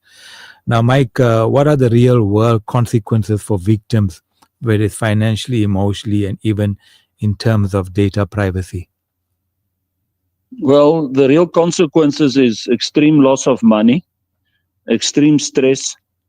It has a serious effect on your health, and some even commit suicide. So that's how bad it can get. And any listener and ourselves talking here just realizes, if this happens to you and you know that you've been infiltrated or you've been extorted to such a point where you have not a cent left, whichever extortion or whichever cybercrime has been committed to you, whether you were hacked and everything taken, whether you were conned, where somebody said they were from the bank and changed all your details and took all your money, whether it's a SIM swap situation and they infiltrated your phone and transferred everything, etc., etc. It has an extreme emotional, physical, material, psychological effect on a person, up to the point, as I've said, that a person could commit suicide, and they do. Now, can falling for one scam open the door to further online vulnerabilities or identity theft? If I understand correctly, if a person has fallen... Oops, lost him again. Someone's trying to scam us, dude. Okay, he's back. So what if I understand correctly, most people that has fallen for a scam once won't fall for another scam. But the cyber criminals are clever. If they can't get you on a holiday scam, they'll come with a car. But usually if somebody has fallen for a scam, they are awake, they are aware, but it does happen. I have had complaints where people have fallen twice, thrice. It does happen, but usually not. Because when we deal with people, we deal with them, the complainants, just as harshly as we'll deal with the criminal. Because we really give them lip, and we really train them, and we really warn them, and we're very hard on them. And we do help them, and we do help them with their emotional, psychological, and even material or physical situation, and we do protect them. But we warn them very seriously that if they do get involved again, they are part of the criminals, because it means they're funding the criminals and they're keeping cybercrime alive. Okay, we go to the next segment and we speak about protection and prevention. So what practical steps can ordinary Facebook users take to safeguard themselves and their personal data? Well, you must know the phone like the palm of your hand, and I really mean like the palm of your hand. You really need to study your smartphone and know what it can do and what you should do with it and what not. And you should read our projects, which will train you and teach you of it and what to do and what not to do. And you should not fall for curiosity. You should not open up anything. And you should do all the investigations that I've explained in details. And you should reset your phone passwords and refresh always and constantly. And you should never leave your phone alone. And if you don't use your phone, you should put it off completely, totally off. And you should never, ever have your phone in the hands of anybody else other than those who definitely work with you and that is part of you in an organization, because that sometimes happens. But you should be extremely careful of your phone like a weapon. You should treat it the same respect, and you should be very careful. And you lastly should ask your service providers for all the necessary paraphernalia to cyber protect your phone, firewalls, and obviously all the necessary tracking that you can put on your phone to find the phone. And you should never keep any information on your phone whatsoever that puts you in a compromising position, like PIN codes for your gate, your banking details, information, etc., etc. I know it's very difficult to hear, but you should have private folders with other names that's not identifying your finances, your policies, and your valuables. And you should never have anything on your phone that if a criminal picks it up, has everything of you and can then extort you and commit crimes against you. So the cyber criminals can still use a lot of your phone in order to make it very difficult for you, but you must make it as difficult as possible with the least information possible on your phone. So then maybe give us some advice on passwords, two-factor authentication, and privacy settings. How important are they? They are extremely important, and that's difficult to explain. We have got a proper project that we've sent recently, which I want you to put on the platform that specifically deals with this. But it's obviously, you don't use passwords that is like your birthday or your car registration or stuff like that. The cyber criminals are very clever, and they've got devices that run through passwords. But anyway, the cyber criminal actually just wants you to just communicate with you so that they can extort you. If they can't catch you, there's another fish that's going to bite. The guys that are in trouble always with smartphones would be those that have extreme money regarding kidnappings and or extreme information. Those are two the main reasons why the serious cybercrime criminals, which is involved with kidnappings, will target, because you've got either extreme information that's either harmful to somebody or someone, or they want it, or you've got extreme money that they would want. Now, if somebody realizes they clicked on a fake link or maybe even shared some personal details, what should they do immediately? Well, you stop immediately. It's not too late. You just stop and you report all the information, and you report it to your status, to everybody else. They can see it, your WhatsApp groups, you email it to everybody, but you must also block them. And you must report on your block that it's knocks and scams. Coming to the last few questions, let's look at the bigger picture. How effective is Facebook itself at policing scams and removing fraudulent accounts? No, they're not. And I've answered that. And everybody can stand up and ask them to do so. The problem is to communicate with all these extreme platforms. It's very difficult to communicate with Facebook. It's very difficult to communicate with WhatsApp or X or any of these platforms. Yeah, but if hundreds and thousands of people sends a email stating what I've said today, combine some sentences of what I've explained, that Facebook should have more safety and security networks on their platforms in order to identify the knockers and scammers. Keywords, they work on keywords. And people report them on Facebook. It would work. Most people don't report. 99% of the people that we have dealt with in the past, and I get hundreds of these cases, thousands, have to be told to report. You must report. If you see a Facebook scam, you must report it. And you must thoroughly report it to everybody on Facebook, all your friends, and on your status, on all your WhatsApps, on all your other platforms, and email and per SMS. You must do the effort. That's how you expose knockers and scammers and criminals. But people can email Facebook and contact Facebook and all the platforms and inform them that they would want more security. And they can attach all my projects if they like, especially the sextortion and all of these other that we've discussed. And that will definitely make a difference. So what role can local authorities, banks, and even telecoms play in combating online scams? They must do the same. They must do the same. The public must do the same. They must send these emails to the banks.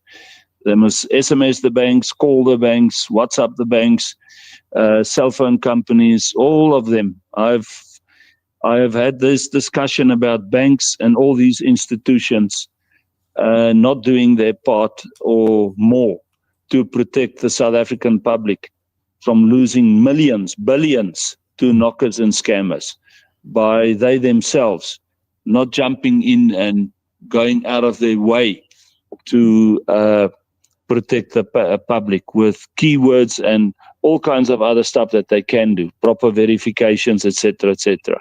There's so much monies that are paid into bank accounts and the next day it's out. That, to me, is a very big no-no already. Mm-hmm. Okay, final question. What's your key messages to our listeners tonight, especially those who might think it'll never happen to me? And if you want to maybe talk to us more about your website or your projects and how do people can get access to it? I'm going to give all the information. You can just afterwards send me a WhatsApp and say, Mike, send me everything you've promised. Sure. You can put that out to the public. That will include my electronic information, which has my Facebook information where they can read all the projects. I will also send a bundle of a couple of projects like sweetheart scams and sextortions. And I will suggest that out of everything that we've discussed, that this recording must be sent, obviously, as you guys always do, on your platforms, that the listeners should listen to it and listen and make notes. Listen and make notes and keep this as a template with yourself. Listen to the whole conversation again. Make notes, then re-listen again and check your notes. And then for a third time, listen again. Then you won't forget. And then it's important, thirdly, that you report crime. You must report crime, even though the police don't have the infrastructure to do all these investigations and even these investigations. It must be reported so that there is police case numbers.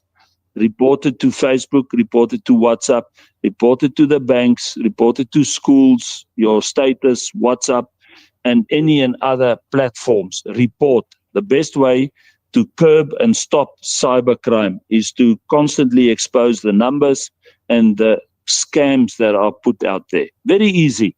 If you have identified the holiday scam, as I've said now, what does it take of you to put it on your status, warn people, send it out as SMSs, WhatsApps, Twitter, Facebook, email, and absolutely ask everybody, pass around. Mm-hmm. Mike, my co-host has got a final question, Brother Mohammed.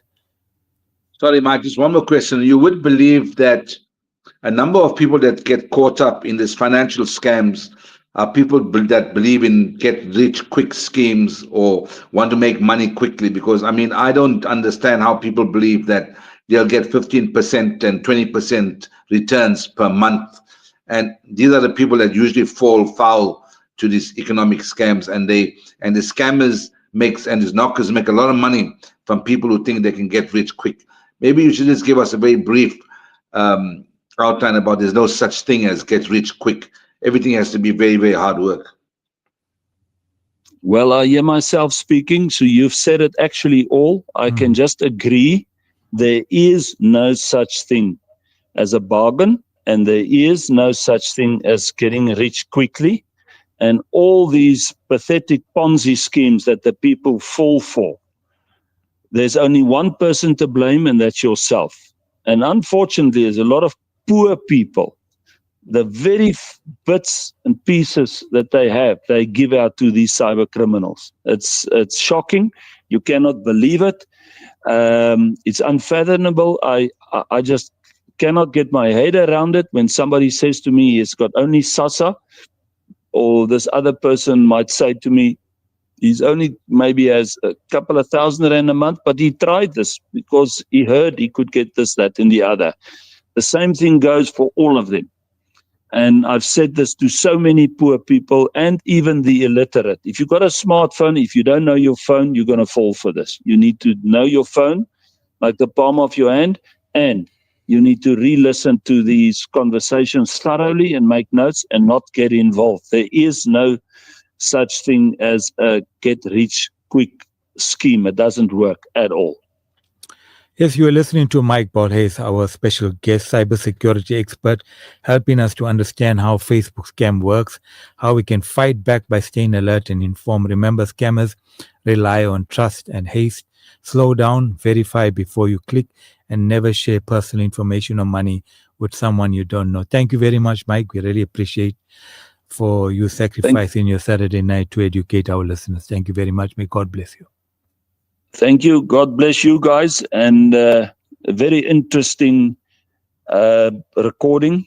And it just shows that we're natural. We talk even though the mic goes off and on and somebody walks in. I apologize for that.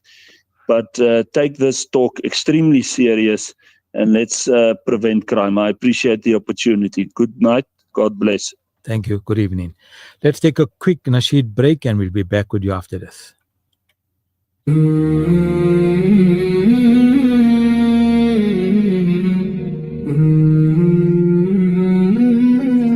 Assalamu alaikum. I'm Sponsor Kaiser, the technician. You are now listening to the biggest reality show, Netland, exclusively on Radio Al Ansar. Radio Al Ansar, 24/7, 365. كان أنس يروي الحقيقة، شريف من غزة محبوب الخليقة، ينقل صوت المعاناة ويكشف زيف الروايات، وبجانبه محمد يمشي، جعل القلم والعدسة تحكي صورا تصدح وتشهد عيون أن القتلة أبدا لن ينجون. غزة تصرخ والليل سلاح، تجوع وتكسر باب الرياح، تطاردها نيران الاجتياح، وتروي صمودا حتى الفلاح. أهلها صامدون بالعزيم، يقاومون القهر والخذلان الأليم، يحرسون الأرض ببأس عظيم، ويزرعون النصر الكريم، والحقيقة نورها سيظهر، والزمان من البغي سيسفر. سيلعنهم التاريخ ويجهر يا شعب غزة مهما العدو تجبر فأنت ستبقى والله بكم سيفخر. Yes, Assalamu alaikum and welcome back. You tuned to Nightline, your Saturday night companion, right here on Radio Al-Ansar, broadcasting on 90.4 FM in Durban and 105.6 in Pietermaritzburg. Every week from 8:30 till late, we open the lines for honest conversations, exploring real stories, real struggles, and real inspiration, from matters of faith and family to social issues shaping our lives. This is where the heart meets the mic. So stay with us, unwind, reflect, and let's journey together through the night. You're listening to Nightline, only on Radio Lansar. Brother Mohammed? Wow. That's very smart, man. Is that your new intro? You're getting sharper while I'm not there. I got a few because I'm solo most of the time, so I So have to be you've chosen a few good intros to throw in now and then. Yeah. Okay. Alhamdulillah. This Facebook scam, it's a huge problem, and I wanted to touch on very briefly. I know time is going, but it's a very important topic, and I want to touch on very briefly, and maybe you and I can discuss this. We know that Facebook scams, they occur on every social media platform, and Facebook, we know, is not an exception. So learn about common Facebook scams that fraudsters use so you can spot them early and avoid becoming a victim. Facebook can be extremely a valuable platform for social connection, but its popularity can make it a prime stocking ground for scammers, and the potential risk to users for personal information can be significant. With fraudsters using tactics from clickbait schemes, phishing attacks to giveaway and romance scams. So there are 27 common Facebook scams. We'll go through it very quickly. I don't know if you heard of the first one, Brother Mohammed, clickbait scams. A clickbait Facebook scam involves an exaggerated or misleading headline to attract your attention. The bait could be anything from sensational fake news about a celebrity to an unbelievably good deal on a popular conduct. Once you click these links, you might be redirected to malicious websites or maybe even download malware. I've seen the, I don't know whether you've seen it. There was this weight loss gummies. That's what it was called. It was called weight loss gummies. And they use Oprah Winfrey as the voice and as the face to market it. But it was one big scam because she never ever used this weight loss gummies. And they marketed it such that she used it and she lost so much of weight, and they showed how she has lost weight. So these scams are very popular. And with AI now, they can even choose your face and your voice, like Mike has said. So you got to be so careful, so careful. That's very, very true. Thing to the person that asked about the purchasing coins. She says, what about purchasing coins saying they will meet at the police station? Now be very careful. This become a huge common problem. When you get a call from a cop or a policeman, and sometimes they'll approach you and they will tell you that somebody has laid a charge or there's a case against you. And then even if you tell them, okay, take me to the police station. Yes, they'll gladly take you to the police station, but they divert you somewhere else and they'll end up robbing you. The other common thing that you find, people who are fake cops, they have the badge, they have the paperwork, they say there's a charge against you. And if you want to maybe give us something, we'll make the case go away. Be very careful. This has become very common. You heard of it, Brother Mohammed? That's very popular, actually. That goes on all the time. And I think they use Bloemfontein police station. But I think that's become quite popular on Facebook. And I think all the people have been told about it now. So I think it's gone a bit quiet. But you're right. Just keep on going with the scams. There's quite a few like that. Okay. Next one is fake prizes and giveaways. So we see victims of fake prizes and giveaway receive notification that they have won a prize that they never entered, such as a lottery, sweepskate, or contest. The catch is that before the prize can be claimed, scammers usually request personal information or payment to cover the supposed taxes, processing fees or custom fees or shipping costs. Cyber criminals then can use that information captured for identity theft or further scams. See how they enticed him, Mohammed? Yeah, no, that's also very popular. Also, now you'll find you have this logistics scam. If people buy on Shane or some of these online trading companies, these guys have got onto that as well now. And they'll send you, for instance, they'll send you a message and make it look like it comes from Skynet. And they tell you that you have to pay the customs. But you know what they do? They ask for small amounts of money. They don't ask for huge amounts of money. They'll ask you for about 104 Rand or 105 Rand. You got to be very, very careful. You know what I do? The first thing I do, I go and check the email address where it comes from. And nine out of 10 times, you'll be able to pick it up. It's a scam from the email address that they use. That's true. The phishing scam, we mentioned earlier on about phishing. Phishing scam aims to steal personal or financial information, and this can happen on and off the Facebook platform.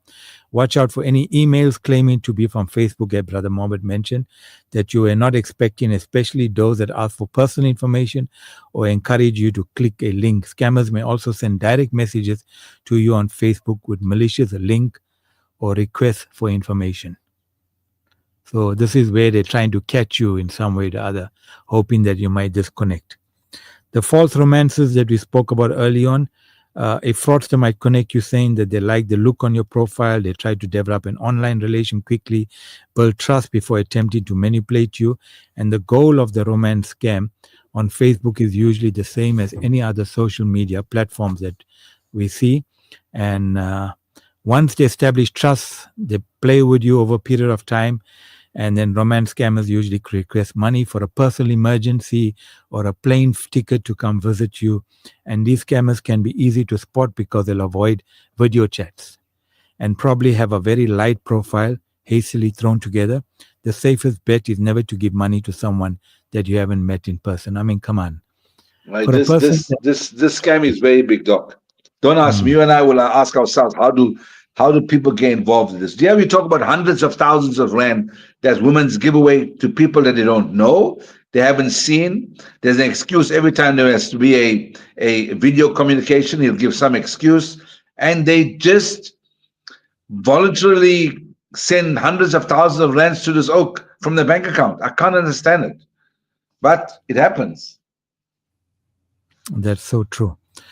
Fake medical fundraisers. I've received some of these where you get fake medical fundraisers exploit people's compassion and desire to help by making emotional appeals for donations to cover medical expenses.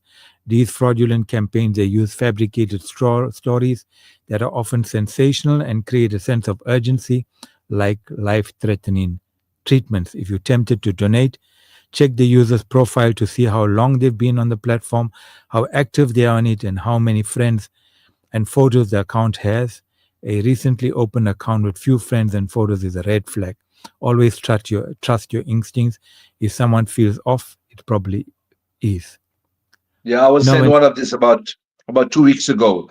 I was sent this medical scam where they sent me a picture of this youngster in hospital with tubes coming out of his mouth and brain and heart, and they were appealing for funds. I think he had to go for a lung transplant or a heart transplant, something he had to go for.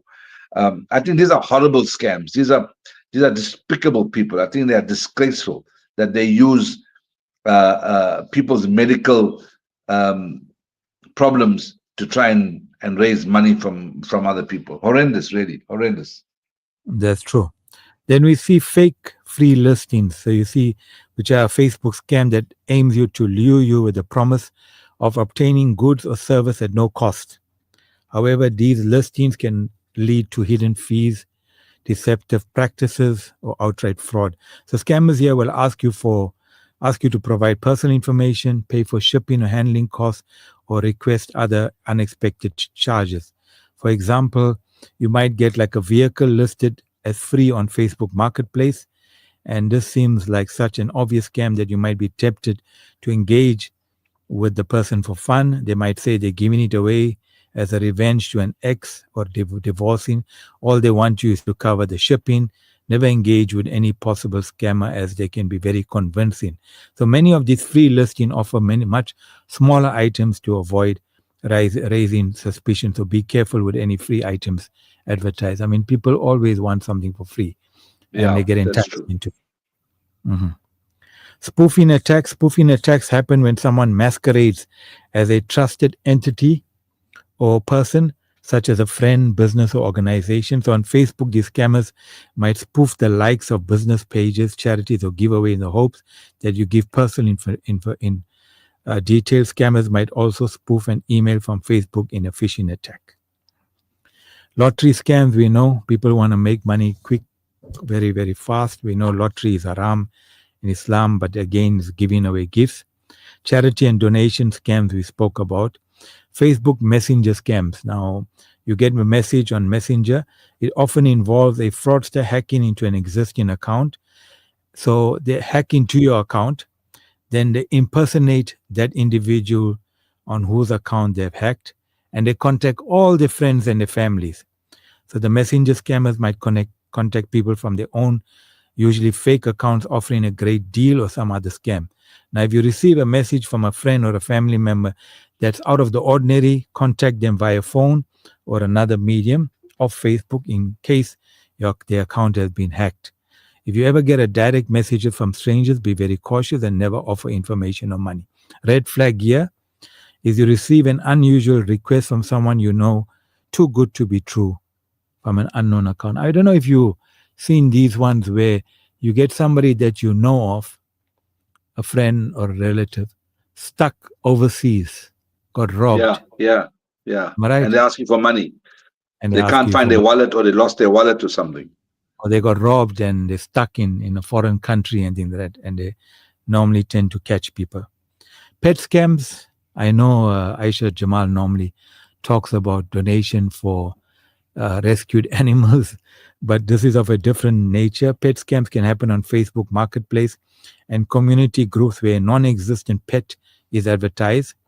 Scammers will post an adorable photo and request upfront payment without providing proof of pet ownership after receiving payments. Scammers will disappear without delivering the pet. Red flag, the seller refused to let you meet the animal before receiving payments, and they might offer extremely low prices. In fact, my son got caught up selling a Xbox. And this is very common. When you sell any items on social media, the common one is that they send you proof of payment.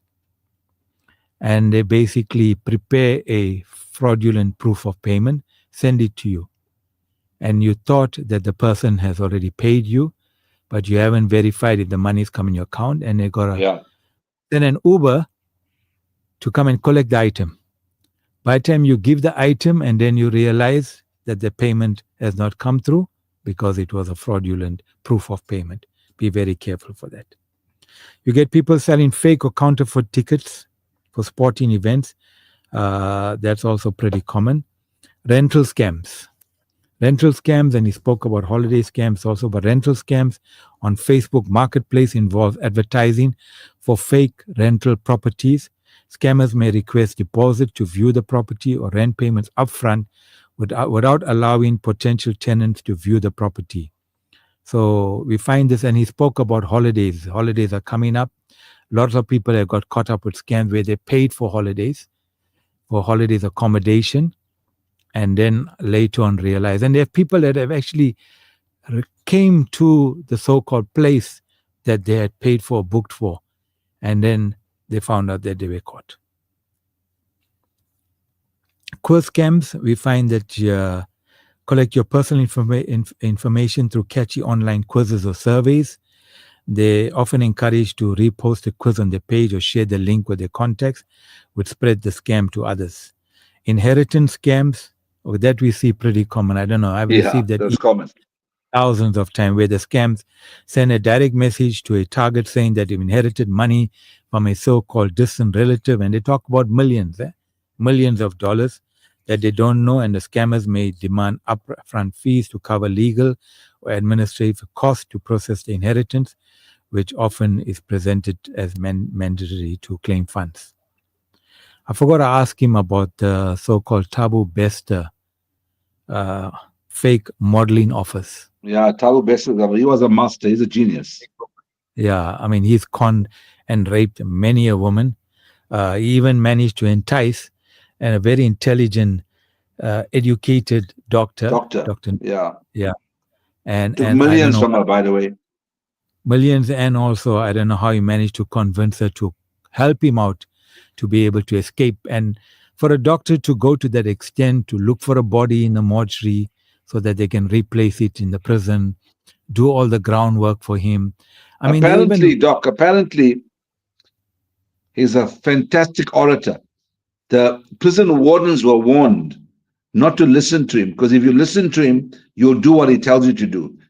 So he had some sort of power that overcomes people whenever he talks to them. So the officials were warned the wardens not to become friendly with him. but he still managed to befriend him. He still managed to befriend him. He's got something in him that none of us understand. But I mean, if you hear him or you see him, he doesn't look like a very educated, intelligent person. But I mean, what was shocking, a lot of very high profile individuals, who are in social media, while he was in prison, obviously had access to a laptop and internet and all those things. He formed this business with the help of this doctor. And they had organized a function. And I'm talking about a posh function. Must have cost thousands and thousands, couple hundred thousands of rands. They arranged this function with dinner and everything. And if you see all high profile, educated individuals were there. And he claimed to be some businessman from New York and he couldn't attend the function. So he was presented online. And guess what? He told them that it's his birthday. And they all started singing. I'm talking about a couple hundred of people. And I'm talking about educated, rich people. We're singing happy birthday. And this guy was having a big laugh. You could see he was having a big laugh sitting in prison, right? And they're all singing happy birthday for him. I mean, this guy was something of this. And I think the common one was a fake modeling office where he finds them on Facebook and he connects with them and he offers them modeling contracts and they use flattering language to tell targets how wonderful the agency thinks that the aspiring model will be. Like other scams described that we spoke about, fake modeling offers usually come with requests for personal information, upfront payments to cover registration or training fees.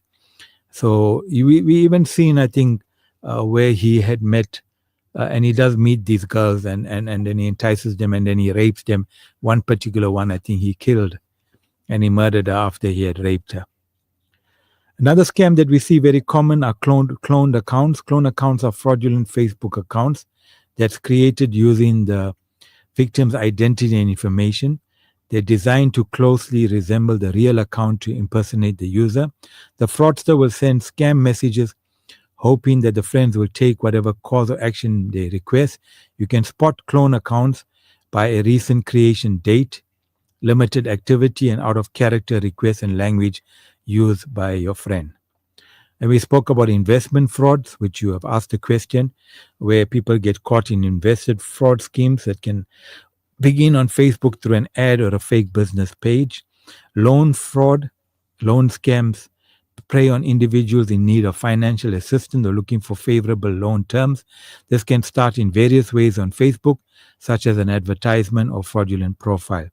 So they require normally advance fees before dispersing non-existent loan funds or take your personal details and run. Fake jobs, we know people are desperate for jobs.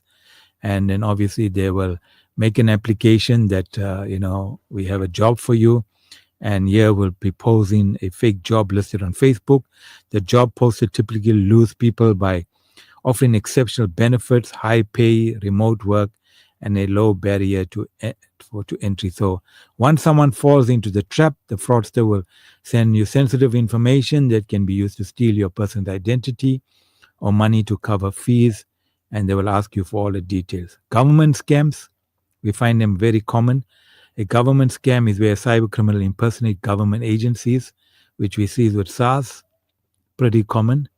Commerce scams, There are all kinds of things that you can buy or sell on Facebook Marketplace, household items, clothing, vehicles, and antiques. Unfortunately, there are also commerce-based scams like counterfeits. And if you're not careful, you might end up getting fake or substandard goods or no items at all.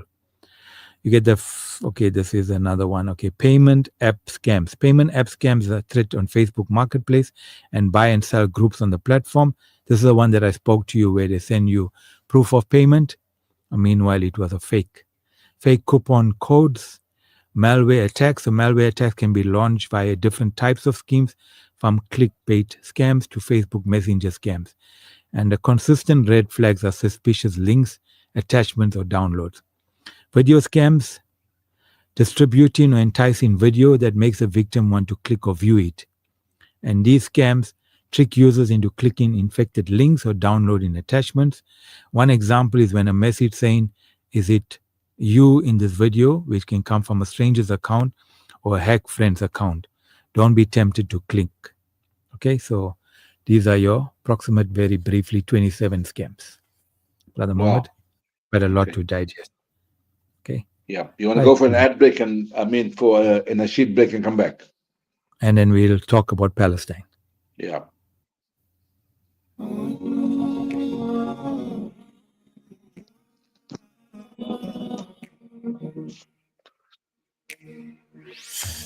On the day our Nabi came unto us, the heavens rejoiced, Islam was his trust. He came to guide people out of darkness to the light of Islam, wherein there's success. You're the seal of the prophet, no Mustafa, shining example of character. You came and saw and conquered the hearts of those people in Mecca who were so lost. Oh, Nabi, Nabi, let us mercy. You broke the chains, you set us free. Blessed Nabi. Audio stream across the world on radioalansar.co.za.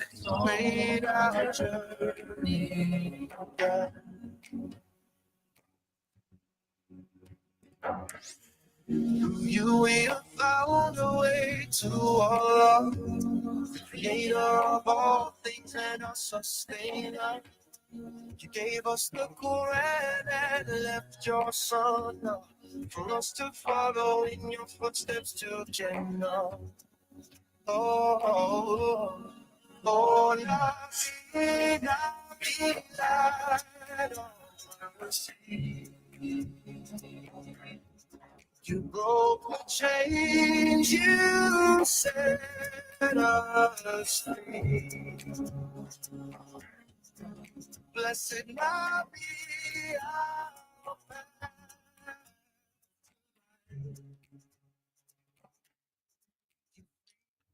Assalamu alaikum, welcome back. Durban and Pietermaritzburg, here's another intro for you. This is Nightline, the show that keeps the conversation going after the city goes quiet. So we're live on Radio Al-Ansar, 90.4 FM in Durban, 105.6 in Pietermaritzburg, every Saturday night from 8:30 till late, from hot topics and community issues to faith, family, and everything in between. Nightline is where the voice matters. So don't go anywhere. Grab your phone, join the discussion, and let's talk. Are your listeners awake or sleeping? Check what's happening in Maritzburg and check what's happening in Durban. I'll be very honest with you. Since you left, Brother Mohammed, the messages and lines have been very quiet. So I think people are missing you.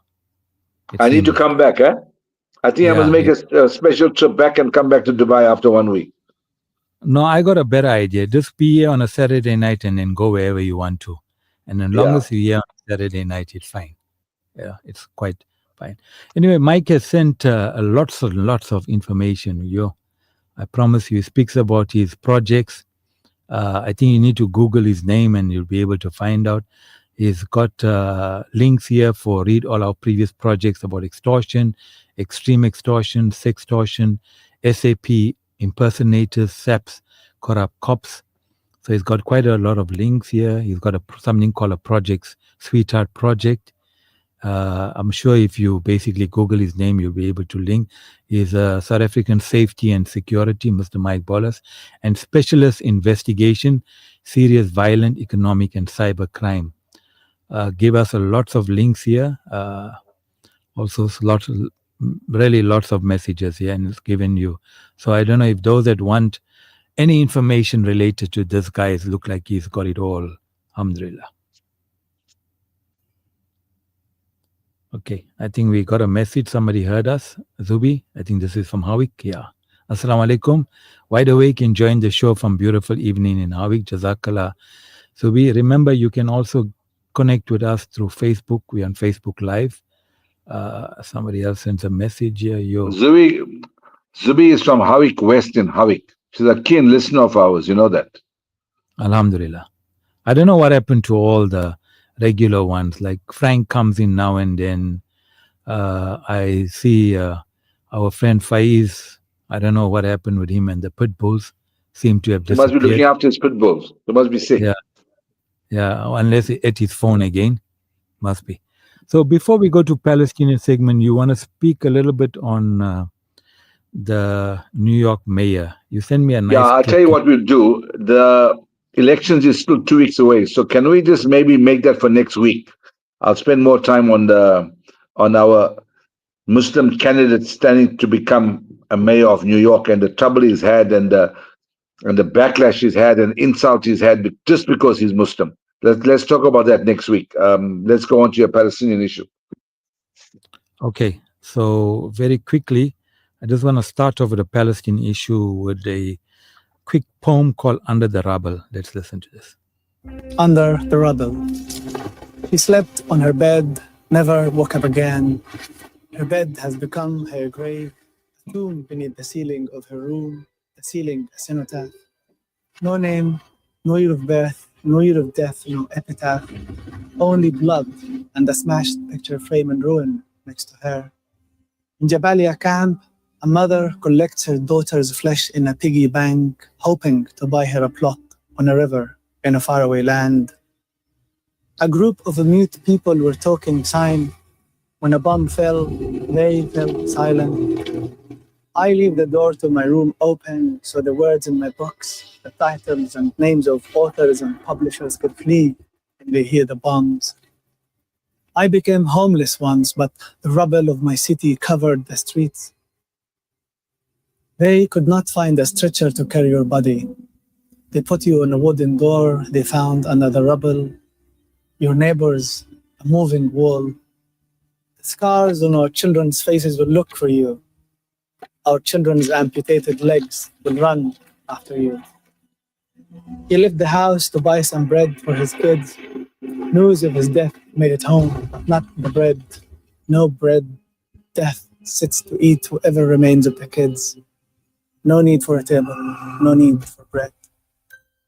A father wakes up at night, sees the random colors on the walls drawn by his 4-year-old daughter. The colors are about 4 feet high.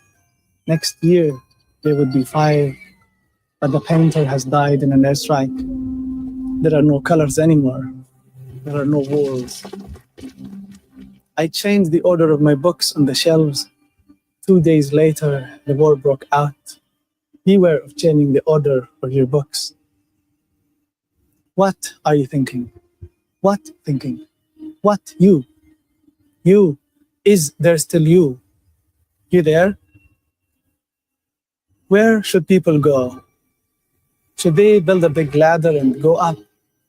But heaven has been blocked by the drones and F-16s and the smoke of death.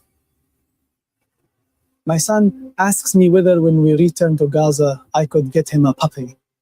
I say I promise if we can find any. I ask my son if he wishes to become a pilot when he grows up. He says he won't wish to drop bombs on people and houses. When we die, our souls leave our bodies, take with them everything they loved in our bedrooms. The the perfume bottles, the makeup, the necklaces and the pens. In Gaza, our bodies and rooms get crushed. Nothing remains for the soul. Even our souls, they get stuck under the rubble for weeks.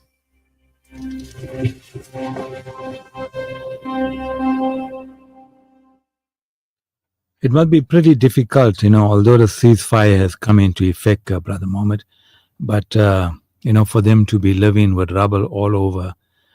I mean, their life is not so smooth and so easy, to try and, sort out their lives once again. And we know when it comes winter, like as you mentioned in Dubai currently, you said that it's nice and cool, but we do know that when it comes to winter, Gaza gets very, very cold, extremely cold, and they got nothing to protect themselves. Yeah, I think, despite the ceasefire, they're still attacking the Gazans. There's still bombs dropping here, there, and everywhere. I don't know whether there's actually going to be a real ceasefire. I don't even know whether aid is still going into Gaza. I don't know. I don't know what's the future of Gaza. It's very, very sad to watch. They're still being annihilated. They're still being prejudiced against. Hamas is not going to relinquish their arms because that will be a dumb thing for them to do. So I'm not too sure what's the future. I only know that people are still suffering. There's no medical facilities left. There's no medicine getting into Gaza. There's no vital medical apparatus that's required for the number of injuries that occur every day in Gaza. There's still people suffering from drought and from starvation. So I don't know whether anything has changed. I actually don't think so anymore. Mm-hmm. Well, as we know that when winter approaches, people returning to their homes in Gaza are struggling to survive amid destruction and freezing condition. As we know, most lack the basic equipment or facilities needed to protect themselves from the cold. Many families are living in tents or damaged buildings with little food, fuel, or blankets. Let's listen to this. Has been completely destroyed. The Israeli forces destroyed most of the houses that are in this area. It's ceasefire now.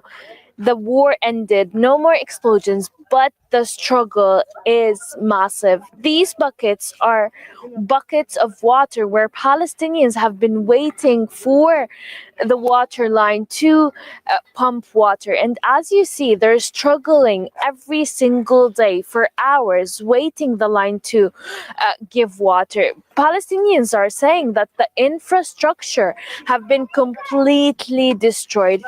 Do you imagine that this water is the main lifeline for Palestinians? It's the main thing that made Palestinians to come back here to this area. As you see, this house, the house in front of us is a house that has been partially destroyed, and Palestinians used curtains, used tarps to fix whatever they can fix. We have been seeing a lot of Palestinians also trying to get whatever they can get from under the rubble. They're also trying their best to fix whatever they can fix. This family have been trying to fix whatever they can fix out of their house for the past 4 days before winter comes, but the challenges are massive. Most of them do not have money to start fixing. Others are still also trying to search for their beloved ones that are trapped under the rubble. But Palestinians, even if their houses are destroyed, are still choosing to go back to their houses and to fix whatever they can fix. And some Palestinians even pitch their tents on top of their destroyed houses. Hind al-Khudari, Al Jazeera, Nusayrat Refugee Camp, Gaza, Palestine. I don't know if you remember, Brother Mohammed, Dr. Mads Gilbert, who played a very, very active role in treating people and living in Gaza for a while and assisting people medically. He has a very, very powerful speech. It's about 3 minutes by Dr. Mads Gilbert. Let's listen to this. I'm a white European. I still struggle with my colonized mind. But the response from all these white colonial powers pre-colonial and colonial powers in Europe has been to completely silence the facts on the ground. Now, we have been discussing for 80 years the complicity of Holocaust. Yet, at the time of Holocaust, the flow of information was much more meager than it was today. Still, we are complaining and accusing those then in power for turning the blind eye and turning a deaf ear to what they pretty much knew what's going on in the Ministry of Foreign Affairs in the European countries and in the United States. And in 46, 47, when the Genocide Convention was established, the slogan was never again. And here we go again. And never again means never again for everyone. And the deep-rooted fundamental problem pertaining to your question about sadism is that all these Western governments and Minister of Foreign Affairs and Minister of Development and what have you, when they are allowing 600 Palestinian children to be killed for each one of the 33 Israeli children killed on the 7th of October, which is completely condemnable. But the ratio is such an affront to any decent human being because that ratio is based on one single quality, and that is racism.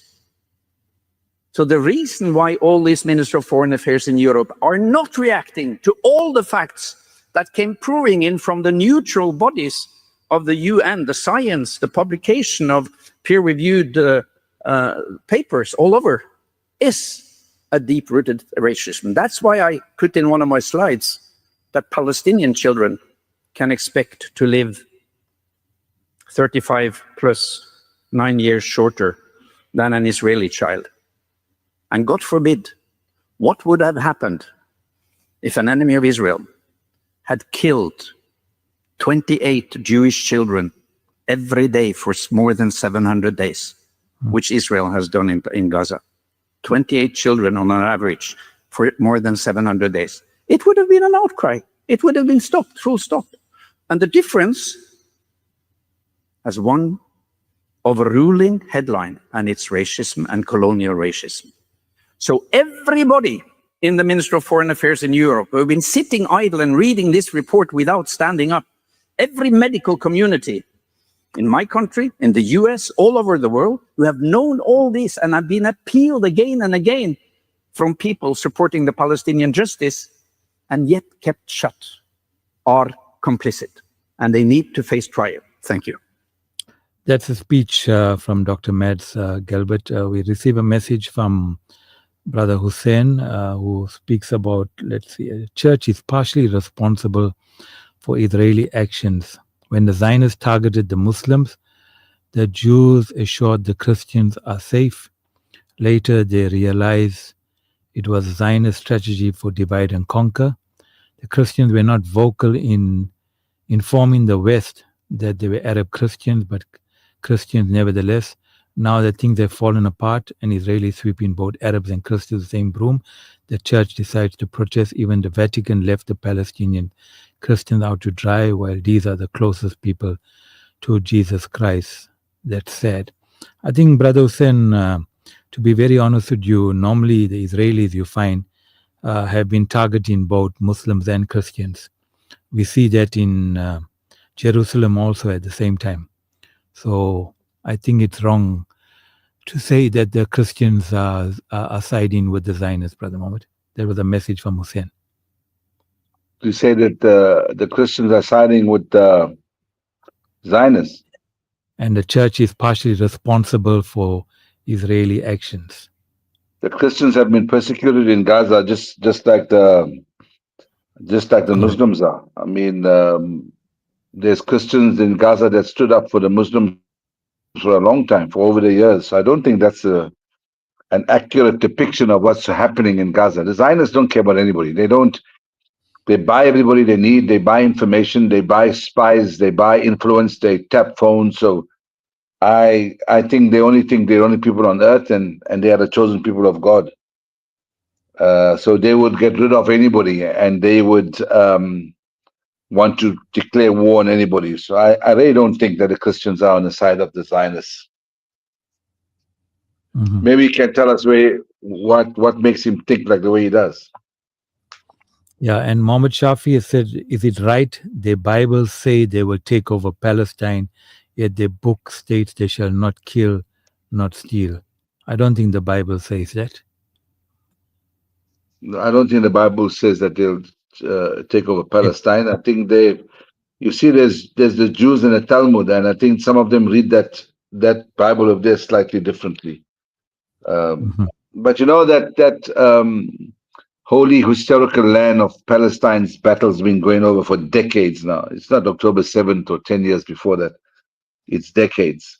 As Muslims, we must be most concerned about Masjid al-Aqsa and make sure that the so-called tomb that the Jews are after that they indicate is buried under the foundation of the Masjid al-Aqsa is the most dangerous thing to happen in future. So we must make sure that as Muslims, we go out of our way to protect Masjid al-Aqsa more than anything else.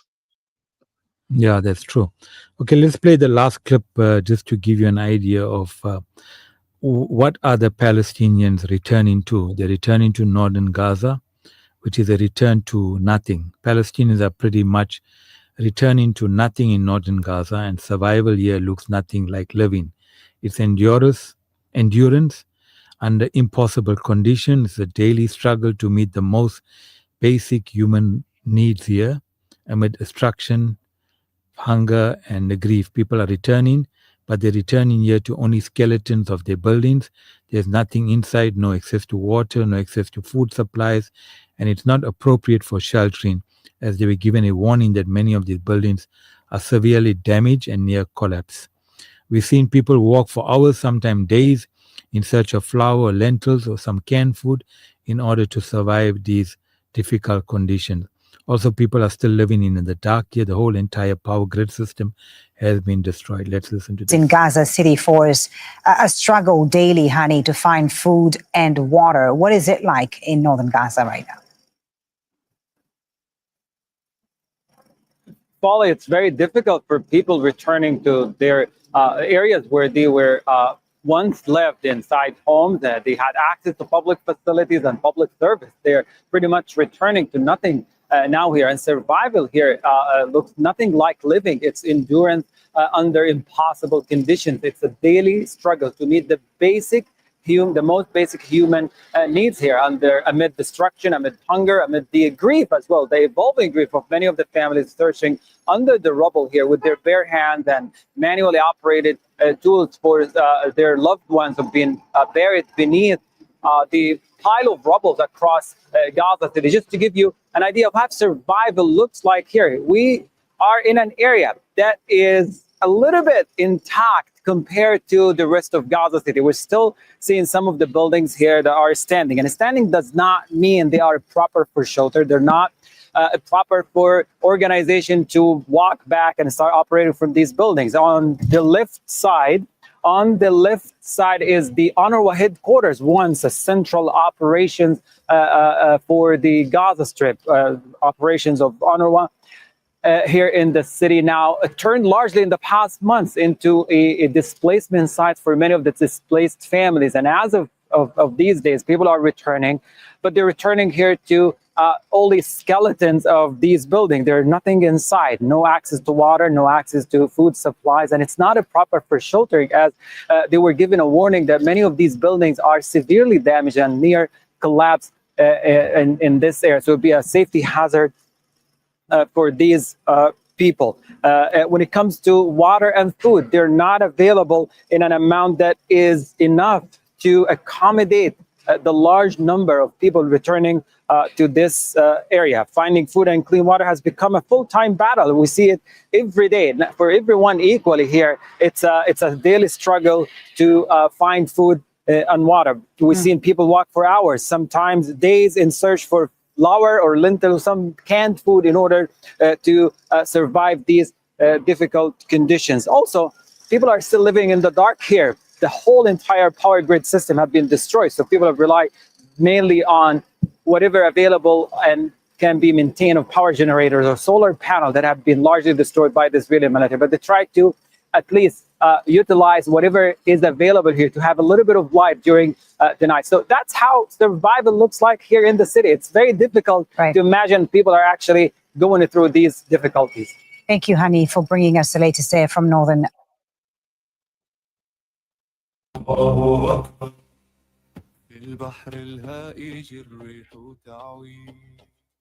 So, Brother Mohammed, it's getting pretty late. We got a message here from Ben Salams to two brothers. Please, can you WhatsApp me tonight's program on Nightline? I need the scan part, but send the whole clip to me, please. Jazakallah, go home safely. She says, Brother Mohammed Farewa, please come back and take your seat. Wassalam. Walaikum salam. Yeah, no, inshallah. I think it was also a very, very valuable guest you had, Dr. Jeewa, and the information was absolutely valuable. So a valuable guest with absolutely valuable information. Hopefully the powers that be will post this on our Facebook page. What you must do is go through what Mike sent you and just try and post the salient things on Facebook. I know he sent you a whole lot of information, which is a hell of a lot, but just the basic ones. And then if people want any more, they can they can WhatsApp you and I, and then you can most probably send it to them because it was very valuable. Hopefully there's people listening that have learned from it. And there's thousands of people listening to us tonight that have been caught by scams. So I'm sure it will be very valuable. Mm-hmm. Ben, I'm not sure what you're talking about WhatsApp in program. We'll just speak to Spoo if you can get a podcast and send this to on Monday. I don't know if you can arrange a podcast and send this program to Ben. Ben, I don't know if how good or you have access to Facebook. If you go on to Al Ansar Facebook Live, you'll be able to see the whole show and you'll be able to see Brother Mohammed's handsome face at the same time. Okay, so before we end, I want to leave you with some wise words, Brother Mohammed. Yeah, but you left me wise words the whole program. You've been sharp tonight, bro. Yeah, well, I'm learning now because I'm trying to get used to being alone and getting ditched by a very close friend of mine's. Okay, so maybe you want to be alone in future too, so I can stay where I am and you can carry on doing the program. No, not necessary. But this is for people like you, 60s, 70s, and 80s. Some wonderful piece of advice. Listen to this. I still remember the day clearly. My friend was weak, but his eyes were steady. He reached out, held my hand, and pressed a folded piece of paper into my palm. He whispered, "Keep this safe." A few days later, he was gone. When I finally opened that note, I was surprised. It wasn't long, it wasn't complicated, but inside were 7 secrets he wanted me and anyone who lives past 70 to remember. They were not written like instructions. They were written like gifts. Soft, simple words that carried the weight of his whole life. Tonight, I want to share those words with you, not as rules, but as reminders. Because if you are 60, 70, 80, or even older, I believe his note will speak to your heart too. Secret number 1, protect your peace. His first words were short. Don't waste your peace on anger or arguments. At our age, peace is more valuable than money. He reminded me that not every battle is worth fighting. If someone brings noise, if the news brings worry, step away. Protect your peace like a treasure, because once it is gone, the day feels heavy. Secret number 2, health is the real treasure. He wrote, without health, nothing shines. And it's true. We can have memories, money, or possessions, but none of it matters if the body is too weak to enjoy life. His note reminded me that even a slow walk counts. Even choosing fruit over fried food makes a difference. Our bodies carry our whole story, so we must treat them kindly. Secret number 3, say what you feel. This one hit me hard. He wrote, do not keep love locked inside. My friend had lived through missed chances, moments where he wished he had spoken sooner. His words reminded me that silence can become a regret. So say it, say thank you, say I love you, say I forgive you, while you still can. Secret number 4, let go of regret. He wrote, the past is heavy, Put it down. I could almost hear his voice when I read those words. After 70, regrets can pile up, but carrying them only steals the joy of today. His secret was simple. Stop holding on to yesterday's pain. Forgive yourself first, then let the rest go. The past cannot be changed, but today can still be beautiful. Secret number 5, simplify life. Keep only what makes you light, he wrote. I understood what he meant. Life becomes easier when we don't carry so many things.